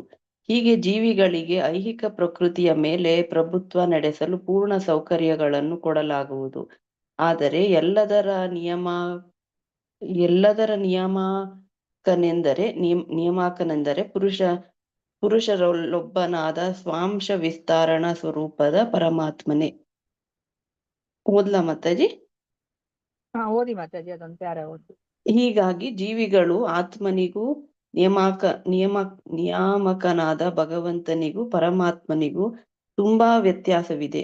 ಪರಮಾತ್ಮನು ನಿಯಾಮಕನಾದರೆ ಆತ್ಮನು ನಿಯಂತ್ರಣಕ್ಕೊಳಪಟ್ಟವನು. ಆದ್ದರಿಂದ ಅವರು ಒಂದೇ ಮಟ್ಟದಲ್ಲಿ ಇರಲಾರರು. ಪರಮಾತ್ಮನು ಆತ್ಮನೊಡನೆ ಸಂಪೂರ್ಣವಾಗಿ ಸಹಕರಿಸುವುದರಿಂದ ಅವನನ್ನು ಜೀವಿಯ ಶಾಶ್ವತ ಒಡನಾಡಿ ಎಂದು ಕರೆಯುತ್ತಾರೆ. ಹರೇ ಕೃಷ್ಣ. ಹರೇ ಕೃಷ್ಣ ಮಾತಾಜಿ. ನಮ್ಗೆ ಇವಾಗ ಇಲ್ಲಿ ಏನನ್ನ ಹೇಳ್ತಾ ಇದಾರೆ? ನಾವೆಲ್ಲರೂ ಸಹ ಭಗವಂತನ ವಿಸ್ತರಣೆಗಳೇ ಅಲ್ವಾ? ಸೊ ಆದ್ರೆ ಇಲ್ಲಿ ಏನಾಗ್ತಾ ಇದೆ, ಕೆಲವರು ಪ್ರಭುಗಳಾಗಿ ಪರಮ ಪ್ರಭುವನ್ನು ಅನುಕರಿಸುವುದರಿಂದ ಪ್ರಕೃತಿಯ ಮೇಲೆ ಪ್ರಭುತ್ವ ನಡೆಸುವ ಅವರ ಒಲವನ್ನು ಪೂರೈಸಿಕೊಳ್ಳಲು ಅವನು ಅವರಿಗೆ ಅವಕಾಶ ಮಾಡಿಕೊಟ್ಟು ಜಗತ್ತನ್ನು ಪ್ರವೇಶಿಸಲು ಅವಕಾಶ ಮಾಡಿಕೊಡುತ್ತಾನೆ ಅಲ್ವಾ? ಇವಾಗ ನಾವೆಲ್ಲರೂ ಸಹ ಭಗವಂತನ ಅಂಶಗಳೇ. ಆದ್ರೆ ಇಲ್ಲಿ ಎಲ್ಲಿ ವ್ಯತ್ಯಾಸ ಆಗ್ತಿದೆ, ಯಾರು ಆ ಆಧ್ಯಾತ್ಮಿಕ ಜಗತ್ತಿನಲ್ಲಿ ಭಗವಂತನ ಜೊತೆ ಇದ್ದಾರೆ ಅಲ್ವಾ, ಅಕ್ಷರರು ಅಂತ ನಾವ್ ಯಾರು ಕರಿತೀವಿ, ಅವರೆಲ್ಲರೂ ಸಹ ಭಗವಂತನ ಸಾರ್ವಭೌಮತ್ವವನ್ನು ಒಪ್ಕೊಂಡಿದ್ದಾರೆ. ಭಗವಂತನೇ ಒಡೆಯ ಅಂತ ಒಪ್ಕೊಂಡಿದ್ದಾರೆ. ತಾನು ದಾಸ ಅಂತ ಅವರು ತಿಳ್ಕೊಂಡಿದ್ದಾರೆ. ಆ ಭಗವಂತನ ಸೇವೆಯನ್ನ ಅವರು ಮಾಡ್ತಾ ಇದ್ದಾರೆ ಅಲ್ವಾ? ಆದ್ರೆ ಯಾರು ಆ ಭಗವಂತನ ಒಡೆತನವನ್ನ ಒಪ್ಕೊಂಡಿಲ್ಲ, ಭಗವಂತನೇ ಯಾಕೆ ಒಡೆಯನಾಗಿರ್ಬೇಕು, ನಾನು ಒಡೆಯನಾಗಿರ್ಬೇಕು ಅಂತ ಹೇಳ್ಬಿಟ್ಟು ಯಾರ ಮನಸ್ಥಿತಿ ಇದೆ, ಅವರನ್ನ ಬದ್ಧಾತ್ಮರು ಅಂತ ಕರೀತಾರೆ ಅಲ್ವಾ? ಅವ್ರನ್ನ ಅವರ ಆಸೆಯನ್ನ ಪೂರೈಸಲಿಕ್ಕೆ ಭಗವಂತ ಏನ್ ಮಾಡಿದ್ದಾರೆ, ಈ ಭೌತಿಕ ಪ್ರಪಂಚವನ್ನ ಸೃಷ್ಟಿ ಮಾಡಿ ಇಲ್ಲಿ ನಮ್ಮನ್ನ ಬಿಟ್ಟಿದ್ದಾರೆ. ಆಯ್ತು, ನೀನು ಒಡೆಯನಾಗ್ಬೇಕಲ್ವಾ, ನೀನು ಒಡೆಯನಾಗು ಅಂತ ಹೇಳ್ಬಿಟ್ಟು ನಾವಿವಾಗ ಒಂದು ಮನೆಗೋ ಒಂದು ಸ್ಕೂಲು ಕಾಲೇಜ್ಗೋ ಅಥವಾ ಯಾವ್ದೋ ಒಂದು ಸಂಸ್ಥೆಗೋ ಒಡೆಯನಾಗಿ ನಾವು ಅದನ್ನ ಅನುಭವಿಸ್ತಾ ಇದೀವಿ. ಆ ಒಡೆತನವನ್ನ ನಾವು ಅನುಭವಿಸ್ತಾ ಇದೀವಿ. ನಮ್ಮ ನಿಯಂತ್ರಣದಲ್ಲಿ ಇರ್ಬೇಕು ಅಂತ ಆಸೆ ಎಲ್ಲವೂ. ಅದಕ್ಕೋಸ್ಕರ ಭಗವಂತ ನಮ್ಗೆ ಈ ಅವಕಾಶವನ್ನ ಅವರು ಮಾಡಿ ಕೊಟ್ಟಿದ್ದಾರೆ. ಅದನ್ನ ಇಲ್ಲಿ ಹೇಳ್ತಾ ಇದ್ದಾರೆ. ಆದ್ರೆ ಈ ಇಂದ್ರಿಯ ಗೋಚರ ಜಗತ್ ಯಾವ ತರ ಇದೆ, ಕ್ರಿಯೆ ಪ್ರಕ್ರಿಯೆಗೆ ಒಳಗಾಗಿದೆ ಅಲ್ವಾ? ನಾವ್ ಅನ್ಕೊಂಡ್ಬಿಟ್ಟಿದೀವಿ ನನ್ಗೆ ಇಷ್ಟ ಬಂದಂಗೆ ಜೀವನ ಮಾಡ್ಬೋದು ಅಂತ. ಇಲ್ಲ ಅಲ್ವಾ? ನಾನು ಏನೇ ಒಂದು ಚಿಕ್ಕ ಕೆಲಸ ಮಾಡಿದ್ರು ಸಹ ಅದಕ್ಕೊಂದು ಪ್ರತಿಕ್ರಿಯೆ ಇದೆ, ಅದನ್ನ ನಾನು ಅನುಭವಿಸ್ಲೇಬೇಕು ಅಲ್ವಾ? ನನ್ನ ಅಕೌಂಟ್ಗೆ ಪಾಪ ಪುಣ್ಯ ಬೀಳ್ತಾ ಹೋಗುತ್ತೆ ಬೆಳಗ್ಗೆಯಿಂದ ರಾತ್ರಿ ತನಕ. ಅದಕ್ಕೆ ನಮ್ಮ ಆಯಸ್ಸು ಒಂದು ದಿನ ಮುಂದೆ ಹೋದ್ರುನು ನಮ್ಮ ಒಂದು ಆ ಪಾಪ ಪುಣ್ಯದ ಅಕೌಂಟ್ ಅಲ್ಲಿ ರಾಶಿಗಟ್ಲೆ ಬಂದು ಕುತ್ಕೊಂಡ್ಬಿಟ್ಟಿರುತ್ತೆ, ನಮ್ಮ ಅಕೌಂಟ್ ತುಂಬ್ಕೊಂಡ್ಬಿಡುತ್ತೆ ಅಲ್ವಾ? ಸೊ ಅದಕ್ಕೋಸ್ಕರ ಇಲ್ಲಿ ನಮ್ಗೆ ಏನನ್ನ ಹೇಳ್ತಾ ಇದ್ದಾರೆ, ಭಗವಂತ ನಮ್ಗೆ ಇಷ್ಟೆಲ್ಲ ಅವಕಾಶ ಮಾಡಿ ಕೊಡ್ತಾ ಇದ್ದಾರೆ. ನೀವು ನಿಮ್ಮ ಆಸೆಗಳನ್ನ ಪೂರೈಸ್ಕೊಳ್ಲಿಕ್ಕೆ ಈ ಐಹಿಕ ಜಗತ್ತನ್ನೇ ಅವರು ಕೊಟ್ಬಿಟ್ಟಿದ್ದಾರೆ. ಮತ್ತೆ ಆದ್ರೆ ಅವರು ಎಲ್ಲವನ್ನ ನಿಯಂತ್ರಿಸಿದ್ದಾರೆ. ಎಲ್ಲವೂ ಅವರ ನಿಯಂತ್ರಣದಲ್ಲಿದೆ. ಇವಾಗ ನಾನೊಂದು ದೇಹವನ್ನ ಪಡ್ಕೊಂಡ್ರೆ ನನ್ನ ಆ ದೇಹದಲ್ಲಿ ವಾಸ ಮಾಡ್ತಾ ಇದ್ರು ಸಹ ನನಗೆ ಆ ದೇಹದ ಮೇಲೆ ಪೂರ್ತಿ ನನಗೆ ನಿಯಂತ್ರಣ ಇಲ್ಲ ಅಲ್ವಾ? ನಾನು ಈ ಕೈಯನ್ನ ಎತ್ತಬೇಕು ಅಂತಂದ್ರೆ ಅದು ನನ್ನ ನಿಯಂತ್ರಣದಲ್ಲಿ ಇಲ್ಲ ಅಲ್ವಾ? ನಾನು ಇಚ್ಛೆ ಪಡುವುದು ಅಷ್ಟೇ. ಅದನ್ನ ಎತ್ತಬೇಕು ಅಂತಂದ್ರೆ ಅದರ ಆ ಒಂದು ಕೈಯಿನ ಏನು ದೇವತೆ, ಕೈಗೆ ಅಂತ ಹೇಳ್ಬಿಟ್ಟು ಒಂದು ದೇವತೆ ಇದೆ ಅಲ್ವಾ? ಈ ಕೈಗೆ ಇಂದ್ರ, ಕಾಲಿಗೆ ಉಪೇಂದ್ರ. ಸೊ ಈ ತರ ಆ ದೇವತೆಯ ಒಂದು ನಿಯಂತ್ರಣದಲ್ಲಿ ಇರುತ್ತೆ. ಮತ್ತೆ ಆ ದೇವತೆ ಭಗವಂತನ ಆ ಒಂದು ನಿಯಂತ್ರಣದಲ್ಲಿ ಇರ್ತಾರೆ. ಅಂದ್ರೆ ಕೊನೆಗೆ ಸಕಲ ಕಾರಣಗಳಿಗೆ ಕಾರಣ ಭಗವಂತ ಅಲ್ವಾ? ಇವಾಗ ಈ ಕೈ ನಂದೇ ಇರ್ಬೋದು, ಆದ್ರೆ ಇದು ನನ್ನ ಒಂದು ನಿಯಂತ್ರಣದಲ್ಲಿ ಇಲ್ಲ. ಪರಮ ನಿಯಂತ್ರಕ ಯಾರು ಅಂತಂದ್ರೆ ಭಗವಂತ ಅಂತ ಹೇಳ್ಬಿಟ್ಟು ಇಲ್ಲಿ ಹೇಳ್ತಾ ಇದ್ದಾರೆ. ಅಂದ್ರೆ ಇಲ್ಲಿ ಯಾರು ಆ ಭಗವಂತನ 3 ಸಾಕ್ಷಾತ್ಕಾರದಲ್ಲಿ ಆ ಪರಮಾತ್ಮ ರೂಪಿಯಾಗಿದ್ದಾರಲ್ಲ, ಅವರೇ ಎಲ್ಲವನ್ನ ನಿಯಂತ್ರಣ ಮಾಡ್ತಾ ಇರೋದು ಅಂತ ಹೇಳ್ಬಿಟ್ಟು ಇಲ್ಲಿ ಅರ್ಥ ಮಾಡಿಸ್ತಾ ಇದ್ದಾರೆ. ಸೊ ಅದಕ್ಕೋಸ್ಕರ ಹೌದು, ಪರಮಾತ್ಮನು ಸಹ ಈಗ ಭಗವಂತನ ವಿಸ್ತರಣೆನೆ, ನಾವೂನು ಸಹ ಭಗವಂತನ ವಿಸ್ತರಣೆನೆ ಅಲ್ವಾ? ನಾವ್ ಇದಕ್ಕಿಂತ ಮುಂಚೆ ಅದನ್ನೇ ಚರ್ಚೆ ಮಾಡಿದ್ದು ಅಲ್ವಾ? ಆ ಪರಮಾತ್ಮ ಹೇಗೆ ಬರ್ತಾರೆ, ಅವರು ಕೃಷ್ಣನಿಂದ ಬಲರಾಮನಿಂದ ಮೊದಲ ಚತುರ್ವ್ಯೂಹ, ಅದರಿಂದ ಮೊದಲನೇ ಸಂಕರ್ಷಣದಿಂದ ನಾರಾಯಣನಿಂದ ಎರಡನೇ ಚತುರ್ವ್ಯೂಹ, ಆ ಎರಡನೇ ಸಂಕರ್ಷಣದಿಂದ ಯಾರು ಮಹಾವಿಷ್ಣು ಅಂದ್ರೆ ಕಾರಣೋದಕಶಾಹಿ ವಿಷ್ಣು ಬರ್ತಾರೆ. ಕಾರಣೋದಕಶಾಹಿ ವಿಷ್ಣುವಿಂದ ಗರ್ಭೋದಕಶಾಹಿ ವಿಷ್ಣು ಬರ್ತಾರೆ. ಗರ್ಭೋದಕಶಾಹಿ ವಿಷ್ಣುವಿಂದ ಕ್ಷೀರೋದಕಶಾಹಿ ವಿಷ್ಣು ಬಂದು ಆ ಕ್ಷೀರೋದಕಶಾಹಿ ವಿಷ್ಣು ಪರಮಾತ್ಮ ರೂಪಿಯಾಗಿ ಎಲ್ಲರಲ್ಲೂ ಇದ್ದಾರೆ, ಚರಾಚರ ವಸ್ತುಗಳಲ್ಲಿ ಇದ್ದಾರೆ, ಬರೇ ಮನುಷ್ಯರೊಬ್ಬರೇ ಅಲ್ಲ, ದೇವತೆಗಳೊಬ್ಬರೇ ಅಲ್ಲ ಅಲ್ವಾ, 84 ಲಕ್ಷ ಜೀವರಾಶಿಗಳಲ್ಲೂ ಇದ್ದಾರೆ, ಮತ್ತೆ ಜಡ ವಸ್ತುವಿನಲ್ಲೂ ಸಹ ಅವರು ಪರಮಾತ್ಮನಾಗಿದ್ದಾರೆ. ಅಂದ್ರೆ ಏನರ್ಥ, ಈ ಪರಮಾತ್ಮನವರು ನೋಡಿ ಭಗವಂತನ ಅಂಶ, ಅವರು ಸ್ವ ಅಂಶ ವಿಸ್ತರಣೆ ನಾವು ನೋಡಿದ್ವಿ, ಎಷ್ಟು ವಿಸ್ತರಣೆಗಳಾಗಿ ಅವರು ಬಂದ್ರು ಪರಮಾತ್ಮ. ಅದೇ ತರ ಜೀವರಾಶಿಗಳು ಸಹ ಭಗವಂತನ ಅಂಶವೇ, ಆದ್ರೆ ತುಂಬಾ ವ್ಯತ್ಯಾಸ ಇದೆ ಆ ಪರಮಾತ್ಮನಿಗೂ. ಪರಮಾತ್ಮ ಆ ಭಗವಂತನ ಒಂದು ಸ್ವಾಂಶ ವಿಸ್ತರಣೆ ಆಗಿರುವಂತಹ ಪರಮಾತ್ಮನಿಗೂ ಮತ್ತೆ ಎಲ್ಲ ಜೀವರಾಶಿಗಳು ಅವ್ರೂ ಸಹ ಭಗವಂತನ ವಿಸ್ತರಣೆನೆ, ಆದ್ರೆ ತುಂಬಾ ವ್ಯತ್ಯಾಸ ಇದೆ. ಪರಮಾತ್ಮ ಅವ್ರು ಏನ್ ಮಾಡ್ತಾ ಇದಾರೆ, ಎಲ್ಲರನ್ನ ನಿಯಂತ್ರಣಗೊಳಿಸ್ತಾ ಇದ್ದಾರೆ ಅಲ್ವಾ. ಅಂದ್ರೆ ನಾನಿವಾಗ ಎಲ್ಲವನ್ನ ನಿಯಂತ್ರಿಸ್ಲಿಕ್ಕೆ ಆಗೋದಿಲ್ಲ, ನನ್ನ ದೇಹವನ್ನೇ ನನಗೆ ನಿಯಂತ್ರಿಸ್ಲಿಕ್ಕೆ ಆಗ್ತಾ ಇಲ್ಲ, ಎಲ್ಲವನ್ನ ನಿಯಂತ್ರಿಸ್ಲಿಕ್ಕೆ ನನಗೆ ಸಾಧ್ಯ ಇಲ್ಲ. ಅದಕ್ಕೆ ಇಲ್ಲಿ ನಮ್ಗೆ ಅರ್ಥ ಮಾಡಿಸ್ತಾ ಇದ್ದಾರೆ. ಜೀವಿಗೂ ಮತ್ತೆ ನಿಯಾಮಕನಾದ ಭಗವಂತ ಅಂದ್ರೆ ಪರಮಾತ್ಮ ರೂಪಿಯಾಗಿರುವಂತಹ ಭಗವಂತನಿಗೆ ತುಂಬಾ ವ್ಯತ್ಯಾಸ ಇದೆ. ಪರಮಾತ್ಮ ನಿಯಾಮಕನಾದ್ರೆ ಆತ್ಮ ನಿಯಂತ್ರಣಕ್ಕೆ ಒಳಪಡ್ತಾನೆ ಅಂತ ಹೇಳ್ತಾ ಇದಾರೆ ಅಲ್ವಾ. ನಾವು ಇವಾಗ ಯಾರ ನಿಯಂತ್ರಣದಲ್ಲಿದ್ದೀವಿ, ನಾವು ಪರಮಾತ್ಮನ ನಿಯಂತ್ರಣದಲ್ಲಿದ್ದೀವಿ. ನಮ್ಗದು ಅರ್ಥ ಆಗ್ತಾ ಇಲ್ಲ ಅಲ್ವಾ. ನಾವ್ ಇವಾಗ ಇಂಡಿಪೆಂಡೆನ್ಸ್ ಅಂತ ಅನ್ಕೊಂಡ್ಬಿಟ್ಟಿದೀವಿ, ನಾವು ಇಂಡಿಪೆಂಡೆಂಟ್ ಆಗಿದೀವಿ ಅಂತ. ಇಲ್ಲ ಅಲ್ವಾ, ನಾವು ನಿಯಂತ್ರಣಕ್ಕೆ ಒಳಗಾಗಿದ್ದೀವಿ, ಪ್ರಕೃತಿಯ ನಿಯಮಗಳ ನಿಯಂತ್ರಣಕ್ಕೆ ನಾವು ಒಳಗಾಗಿದ್ದೀವಿ. ಸೊ ಪ್ರಕೃತಿಗೆ ಯಾರು ಈ ಕೆಲಸವನ್ನ ಮಾಡ್ಲಿಕ್ಕೆ ಆರ್ಡರ್ ಮಾಡಿರೋದು, ಭಗವಂತ ಅಲ್ವಾ. ಅಂದ್ರೆ ನಾವು ಮೂಲವನ್ನ ಹುಡುಕೊಂತ ಹೋದ್ರೆ ಅಲ್ಲಿ ಭಗವಂತನೇ ಬರೋದು. ಆದ್ರಿಂದ ನಾವಿಬ್ರು ಒಂದೇ ಮಟ್ಟದಲ್ಲಿ ಇರ್ಲಿಕ್ಕೆ ಸಾಧ್ಯನೇ ಇಲ್ಲ. ಪರಮಾತ್ಮ ಮತ್ತೆ ಜೀವಿಗಳು ಭಗವಂತನ ವಿಸ್ತರಣೆಗಳೇ ಆಗಿರ್ಬೋದು, ಆದ್ರೆ ನಾವು ಒಂದೇ ಮಟ್ಟದಲ್ಲಿ ಇರ್ಲಿಕ್ಕೆ ಸಾಧ್ಯ ಇಲ್ಲ. ಪರಮಾತ್ಮ ಆತ್ಮನೊಡನೆ ಸಂಪೂರ್ಣವಾಗಿ ಸಹಕರಿಸುವುದರಿಂದ ಅವನನ್ನು ಜೀವಿಯ ಶಾಶ್ವತ ಒಡನಾಡಿ ಎಂದು ಕರೆಯುತ್ತಾರೆ ಅಲ್ವಾ. ಇವಾಗ ನಾವಿವಾಗ ಪರಮಾತ್ಮ ಆತ್ಮನೊಡನೆ ಸಂಪೂರ್ಣವಾಗಿ ಸಹಕರಿಸ್ತಾ ಇದ್ದಾರೆ. ಅಂದ್ರೆ ಇವಾಗ ಅವ್ರು ಯಾವಾಗ್ಲೂ ನಮ್ಮನ್ನ ಬಿಡೋದೇ ಇಲ್ಲ. ನಾವಿವಾಗ ಒಂದು ದೇಹವನ್ನ ಬಿಟ್ಟು ಇನ್ನೊಂದು ದೇಹಕ್ಕೆ ಹೋಗ್ತೀವಿ, ಇನ್ನೊಂದು ದೇಹಕ್ಕೆ ಹೋದಾಗ ನಾವು ನಮ್ಮ ಆತ್ಮ ಸೂಕ್ಷ್ಮ ಶರೀರವನ್ನ ಕರ್ಕೊಂಡು ಹೋಗುತ್ತೆ ಅಲ್ವಾ. ಅದ್ರ ಜೊತೆ ಯಾರು ಬರ್ತಾರೆ, ಪರಮಾತ್ಮನು ಸಹ ಬರ್ತಾರೆ. ನಾವು ಇನ್ನೊಂದು ದೇಹವನ್ನ ಪಡೆದಾಗ ಪರಮಾತ್ಮ ಬರ್ತಾರೆ. ಅಕಸ್ಮಾತ್ ನಾನು ಆ ಪಾಪ ಕಾರ್ಯಗಳನ್ನ ಮಾಡಿ ತುಂಬಾ ಕೆಳಗಿನ ಯೋನಿಯಲ್ಲಿ ಹುಡ್ತೀನಿ, ಅಥವಾ ಈ ಒಂದು ಏನ್ ಹೇಳ್ತಾರೆ ಆ ಸ್ಟೂಲಲ್ಲಿ ವರ್ಮ್ ಆಗಿ ಹುಟ್ತೀನಿ ಅನ್ಕೊಳ್ಳಿ, ಯಾವುದೇ ಒಂದು ಸ್ಥಿತಿಯಲ್ಲಿ ಇರ್ಲಿ, ನಾನು ಎಂತಹ ಒಂದು ಹುಳ ಒಪ್ಪಟೆ ಆಗಿದ್ರು ಸಹ ಭಗವಂತ ಕೈ ಬಿಡೋದಿಲ್ಲ. ಅವರು ಪರಮಾತ್ಮ ರೂಪಿಯಾಗಿ ಅವ್ರು ನಮ್ಮ ಜೊತೆ ಸದಾ ಇರ್ತಾರೆ, ಎಡ ಬಿಡದೆ ಅವ್ರು ಇರ್ತಾರೆ. ಮತ್ತೆ ನಮ್ಮನ್ನ ಗೋಲೋಕ ವೃಂದಾವನಕ್ಕೆ ಕರ್ಕೊಂಡು ಹೋಗತಂಕನೂ ಅವ್ರು ನಮ್ಮ ಜೊತೆನೆ ಇರ್ತಾರೆ. ಅವ್ರು ನಮ್ಮನ್ನ ಬಿಟ್ಟು ಒಂದು ಕ್ಷಣನೂ ಸಹ ಅವರು ಇರೋದಿಲ್ಲ. ಅದನ್ನ ಇಲ್ಲಿ ಹೇಳ್ತಾ ಇದ್ದಾರೆ. ಅದಕ್ಕೋಸ್ಕರ ಅವ್ರನ್ನ ಪರಮಾತ್ಮನನ್ನ ಇಲ್ಲಿ ಶಾಶ್ವತ ಒಡನಾಡಿ ಅಂತ ಹೇಳ್ತಾ ಇದ್ದಾರೆ. ನಮ್ಮ ಜೊತೆ ಈ ಭೌತಿಕ ಪ್ರಪಂಚದಲ್ಲಿ ಶಾಶ್ವತವಾಗಿರೋರು ಯಾರೋ ಒಬ್ರು ಅಂತಂದ್ರೆ ಪರಮಾತ್ಮ. ಇವಾಗ ಕರೋನಾ ಟೈಮಲ್ಲಿ ನಾವು ನೋಡಿದ್ವಿ ಅಲ್ವಾ, ತಾಯಿ ಒಂದ್ ಕಡೆ, ತಂದೆ ಒಂದ್ ಕಡೆ, ಮಕ್ಕಳು ಒಂದ್ ಕಡೆ ನಾವು ಅಡ್ಮಿಟ್ ಆಗಿದ್ವಿ ಅಲ್ವಾ. ಆದ್ರೆ ನಮ್ಮ ಜೊತೆ ಇದ್ದವ್ರು ಯಾರು, ದೇವೋತ್ತಮ ಪರಮ ಪುರುಷ ಪರಮಾತ್ಮ ರೂಪಿಯಾಗಿ ನಮ್ಮ ಹೃದಯದಲ್ಲಿ ನಮ್ಮ ಆತ್ಮದ ಜೊತೆ ಎಡೆ ಬಿಡದೆ ಅವ್ರು ಇದ್ದಾರೆ. ಎಂತಹ ಸಮಯದಲ್ಲೂ ಅವ್ರು ನಮ್ಮನ್ನ ಬಿಟ್ಟಿಲ್ಲ ಅಲ್ವಾ. ಸೊ ಅದಕ್ಕೆ ಏಕೈಕ ಸಹೃದಿ ಮತ್ತೆ ನಮ್ಮ ಹಿತೈಷಿ ಅಂತಂದ್ರೆ ಭಗವಂತ ಅಂತ ಹೇಳ್ಬಿಟ್ಟು, ಅವರು ಪರಮಾತ್ಮ ರೂಪಿಯಾಗಿರುವಂತಹ ಭಗವಂತ ಅಂತ ಹೇಳ್ಬಿಟ್ಟು ಅದಕ್ಕೆ ಹೇಳೋದು. ಹರೇ ಕೃಷ್ಣ. ಇದನ್ನ ಓದಿ ಯಾರಾದ್ರು ನೆಕ್ಸ್ಟ್ ಪ್ಯಾರ.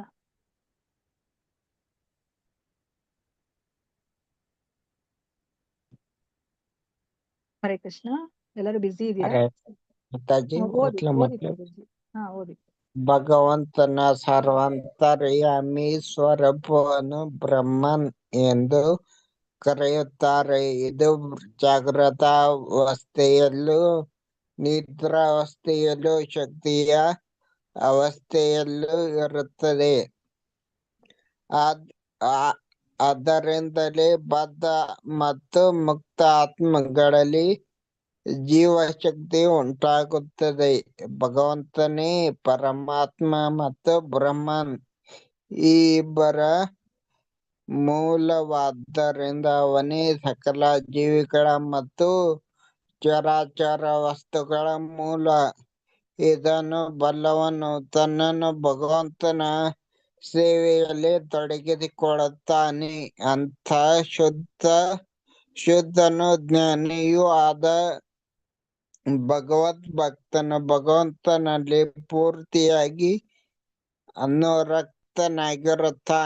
ಅಂಥ ಭಕ್ತನು ಸಮಾನ ಮನಸ್ಕರಾದ ಇತರ ಭಕ್ತರೊಡನೆ ಸೇರಿದಾಗ ಅವರಿಗೆ ಭಗವಂತನ ದಿವ್ಯ ಲೀಲಾ ವಿನೋದಗಳನ್ನು ಸ್ತುತಿಸದೆ ಬೇರಾವ ಕೆಲಸವೂ ಇರುವುದಿಲ್ಲ.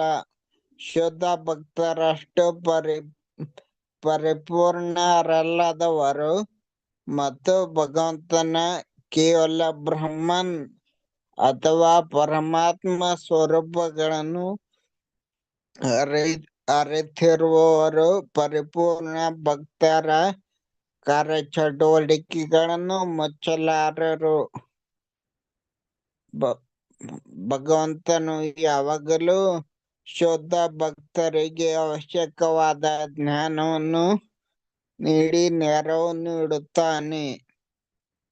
ಹೀಗಾಗಿ ಭಗವಂತನ ವಿಶೇಷ ಅನುಗ್ರಹದಿಂದ ಅಜ್ಞಾನ ಅಂಧಕಾರವೆಲ್ಲ ಮಾಯವಾಗುತ್ತದೆ.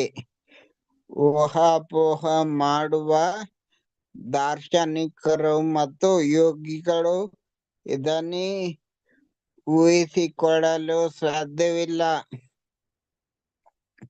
ಕಠೋಪನಿಷತ್ತಿನಲ್ಲಿ ಹೇಳಿರುವಂತೆ ಭಗವಂತನ ಅನುಗ್ರಹವಿರುವವರು ಮಾತ್ರ ಭಗವಂತನನ್ನು ಅರಿಯಬಲ್ಲರು. ಬೇರಾರಿಂದಲೂ ಸಾಧ್ಯವಿಲ್ಲ. ಅಂಥ ವಿಶೇಷಾನುಗ್ರಹಗಳು ಅವನ ಶುದ್ಧ ಭಕ್ತರಿಗೆ ಮಾತ್ರ ದೊರಕುತ್ತವೆ. ಹೀಗೆ ಈಶೋಪನಿಷತ್ ಬ್ರಹ್ಮ ಜ್ಯೋತಿಯ ಪರಿಧಿಗೆ ಮೀರಿದ ಭಗವದ್ ಅನುಗ್ರಹದ ಬಗ್ಗೆ ತಿಳಿಸುತ್ತದೆ. ಹರೇ ಕೃಷ್ಣ ಮಾತಾಜಿ. ಹರೇ ಕೃಷ್ಣ ಪ್ರಭುಜಿ. ಇಲ್ಲಿ ಏನನ್ನ ಹೇಳ್ತಾ ಇದಾರೆ, ಇವಾಗ ಭಗವಂತ ಸರ್ವಾಂತರ್ಯಾಮಿಯಾಗಿರೋ ಸ್ವರೂಪವನ್ನ ಬ್ರಹ್ಮನ್ ಅಂತ ಕರೀತಾರೆ. ಅಂತಂದ್ರೆ ಪರಬ್ರಹ್ಮನ್ ಅಂದ್ರೆ ಪರಮಾತ್ಮ ಅಂತ ಹೇಳ್ಬಿಟ್ಟು ಕರೀತಾರೆ. ಅವ್ರು ಯಾವಾಗ್ಲೂ ಸಹ ನಮ್ಮ ಜೊತೆಲಿ ಇರ್ತಾರೆ. ನಾವು ನಿದ್ರೆ ಮಾಡ್ತಾ ಇದ್ರು, ನಾವು ಎಚ್ಚರವಾಗಿದ್ರು ಅವ್ರು ನಮ್ಮ ಜೊತೆಲಿ ಇರ್ತಾರೆ. ಸೊ ಅವ್ರು ನಮ್ಮ ಜೊತೆ ಇರೋದ್ರಿಂದನೇ ನಮ್ಗೆ ಒಂದು ಜೀವಶಕ್ತಿ ಅನ್ನೋದು ಇರ್ಲಿಕ್ಕೆ ಸಾಧ್ಯ ಆಗುತ್ತೆ. ಭಗವಂತ ಪರಮಾತ್ಮ ರೂಪಿಯಾಗಿ ಇಲ್ಲ ಅಂತಂದ್ರೆ, ಅವ್ರ ದೇಹವನ್ನ ಬಿಟ್ಟು ಹೋದ್ರು ಅಂದ್ರೆ ಅಲ್ಲಿ ಆತ್ಮ ಇದ್ರೂನು ಸಹ ಅದ್ ಯಾವುದೇ ಒಂದು ಕೆಲಸ ಕಾರ್ಯಗಳನ್ನ ಮಾಡ್ಲಿಕ್ಕೆ ಆಗೋದಿಲ್ಲ. ಅಂದ್ರೆ ಅಲ್ಲಿ ಭಗವಂತ ಪರಮಾತ್ಮ ರೂಪಿಯಾಗಿ ನಮ್ಮ ಜೊತೆ ಆ ಚತುರ್ಭುಜ ರೂಪಧಾರಿಯಾಗಿ ಇರೋದ್ರಿಂದನೇ ನಮ್ಗೆ ಆ ಜೀವಶಕ್ತಿ ಇದೆ ಅಂತ ಹೇಳ್ಬಿಟ್ಟು ಇಲ್ಲಿ ಹೇಳ್ತಾ ಇದ್ದಾರೆ. ನಾವು ಬದ್ಧರಾಗಿರ್ಬೋದು ಅಥವಾ ಮುಕ್ತರಾಗಿರ್ಬೋದು, ನಮ್ಮ ಜೊತೆ ನಮ್ಗೆ ಭಗವಂತ ಇರ್ಬೇಕು, ಅವಾಗ್ಲೇನೆ ನಮ್ಗೆ ಜೀವಶಕ್ತಿ ಇರ್ಲಿಕ್ಕೆ ಸಾಧ್ಯ ಅಂತ ಹೇಳ್ತಾ ಇದ್ದಾರೆ. ಸೊ ಭಗವಂತನೇ ಪರಮಾತ್ಮ ಮತ್ತು ಬ್ರಹ್ಮನ್ ಈ ಇಬ್ಬರ ಮೂಲವಾದ್ದರಿಂದ ಅವನೇ ಸಕಲ ಜೀವಿಗಳ ಮತ್ತು ಚರಾಚರ ವಸ್ತುಗಳ ಮೂಲ ಅಲ್ವಾ. ಬ್ರಹ್ಮನ್ ಪರಮಾತ್ಮ ಇದರೆಲ್ಲದರ ಮೂಲ ಯಾರು? ಭಗವಂತ ಅಂತ ಹೇಳ್ಬಿಟ್ಟು ಹೇಳ್ತಾ ಇದ್ದಾರೆ. ಸೊ ನಮ್ಗೆ ಇದು ಗೊತ್ತಾಗ್ಬಿಟ್ರೆ ನಾವ್ ಏನ್ ಮಾಡ್ತೀವಿ, ದೇವೋತ್ತಮ ಪರಮ ಪುರುಷನ ಭಕ್ತಿ ಸೇವೆಲಿ ನಮ್ಮನ್ನ ನಾವು ತೊಡಗಿಸ್ಕೊತೀವಿ. ನಮ್ಗೆ ಆ ಭಗವದ್ಗೀತೆ ಆ ಚತುಶ್ಲೋಕಿ ಭಗವದ್ಗೀತೆಯಲ್ಲಿ ಏನನ್ನ ಹೇಳಿದ್ರು ಅದನ್ನೇ ನಮ್ಗೆ ಇಲ್ಲಿ ಪ್ರಭುಪಾದರು ಈ ಒಂದು ಭಾವಾರ್ಥದಲ್ಲಿ ಕೊಡ್ತಾ ಇದ್ದಾರೆ ಅಲ್ವಾ. ನಮ್ಗೆ ಭಗವಂತನೇ ಈ ಭೌತಿಕ ಪ್ರಪಂಚ ಮತ್ತೆ ಆಧ್ಯಾತ್ಮಿಕ ಪ್ರಪಂಚದ ಒಬ್ಬ ಒಡೆಯ, ಎಲ್ಲವೂ ಅವನ ನಿಯಂತ್ರಣದಲ್ಲಿ ನಡೀತಿದೆ ಅಂತ ನಮ್ಗೆ ಗೊತ್ತಾಗಿದ ತಕ್ಷಣ ನಾವ್ ಏನ್ ಮಾಡ್ಬೇಕು, ನಾವು ಭಗವಂತನಿಗೆ ನಾವು ಶರಣಾಗಿ ಭಕ್ತಿ ಸೇವೆಯಲ್ಲಿ ನಾವು ತೊಡ್ಕೋಬೇಕು ಅಲ್ವಾ. ಮತ್ತೆ ಈ ಭಕ್ತಿ ಸೇವೆಯಲ್ಲಿ ತೊಡ್ಕೊಂಡ್ಮೇಲೆ ಅವ್ರನ್ನ ಭಕ್ತರು ಅಂತ ಕರೀತಾರೆ. ಭಕ್ತರು ಏನ್ ಮಾಡ್ತಾರೆ, ಯಾವಾಗ್ಲೂ ಮಚ್ಚಿತ್ತ ಮದ್ಗತ ಪ್ರಾಣ ಬೋಧಯಂತ ಪರಸ್ಪರಂ ಕಥಯಂತಶ್ಚ ಮಾಮಿತ್ಯಂ ತುಷ್ಯಂತಿ ಚ ರಮಂತಿ ಚ. ಒಬ್ರಿಗೊಬ್ರು ಪರಸ್ಪರ ಸೇರಿದಾಗ ಅವ್ರು ಬೇರೆ ಏನನ್ನು ಮಾತಾಡ್ಕೊಳೋದಿಲ್ಲ. ಅವರು ಕ್ರಿಕೆಟ್ ಬಗ್ಗೆ ಮಾತಾಡ್ಕೊಳೋದಿಲ್ಲ, ಯಾವ ಒಡವೆ ವಸ್ತ್ರ ತಗೊಂಡಿದ್ದೀರಾ ನೀವು, ಅಥವಾ ಈ ವೀಕೆಂಡ್ ಎಲ್ಲಿಗೆ ಹೋಗ್ತೀರಾ, ಎಲ್ಲಿ ತಿನ್ಲಿಕ್ಕೆ ಹೋಗ್ತೀರಾ, ಎಲ್ಲಿ ಮೋಜು ಮಸ್ತಿ ಮಾಡ್ಲಿಕ್ಕೆ ಹೋಗ್ತೀರಾ, ಇದು ಯಾವ್ದ್ರ ಬಗ್ಗೆನೂ ಅವ್ರು ಮಾತಾಡ್ಕೊಳೋದಿಲ್ಲ. ಅವ್ರು ಯಾವಾಗ್ಲೂ ಸಹ ಆ ಭಗವಂತನ ನಾಮ ರೂಪ ಗುಣ ಲೀಲೆಗಳ ಬಗ್ಗೆನೇ ಅವ್ರು ಮಾತಾಡ್ಕೊತಾರೆ ಅಲ್ವಾ. ಸೊ ಅದನ್ನ ಇಲ್ಲಿ ಹೇಳ್ತಾ ಇದ್ದಾರೆ. ಅವ್ರಿಗೆ ಬೇರೆ ಇನ್ಯಾವುದು ಕೆಲಸ ಇಲ್ಲ, ಅವರು ಭಗವಂತನ ಬಗ್ಗೆ ಮಾತಾಡ್ತಾನೆ ಅವರು ತುಂಬಾ ಬಹುವಾದ ಆನಂದವನ್ನ ಅವರು ಪಡಿತಾರೆ.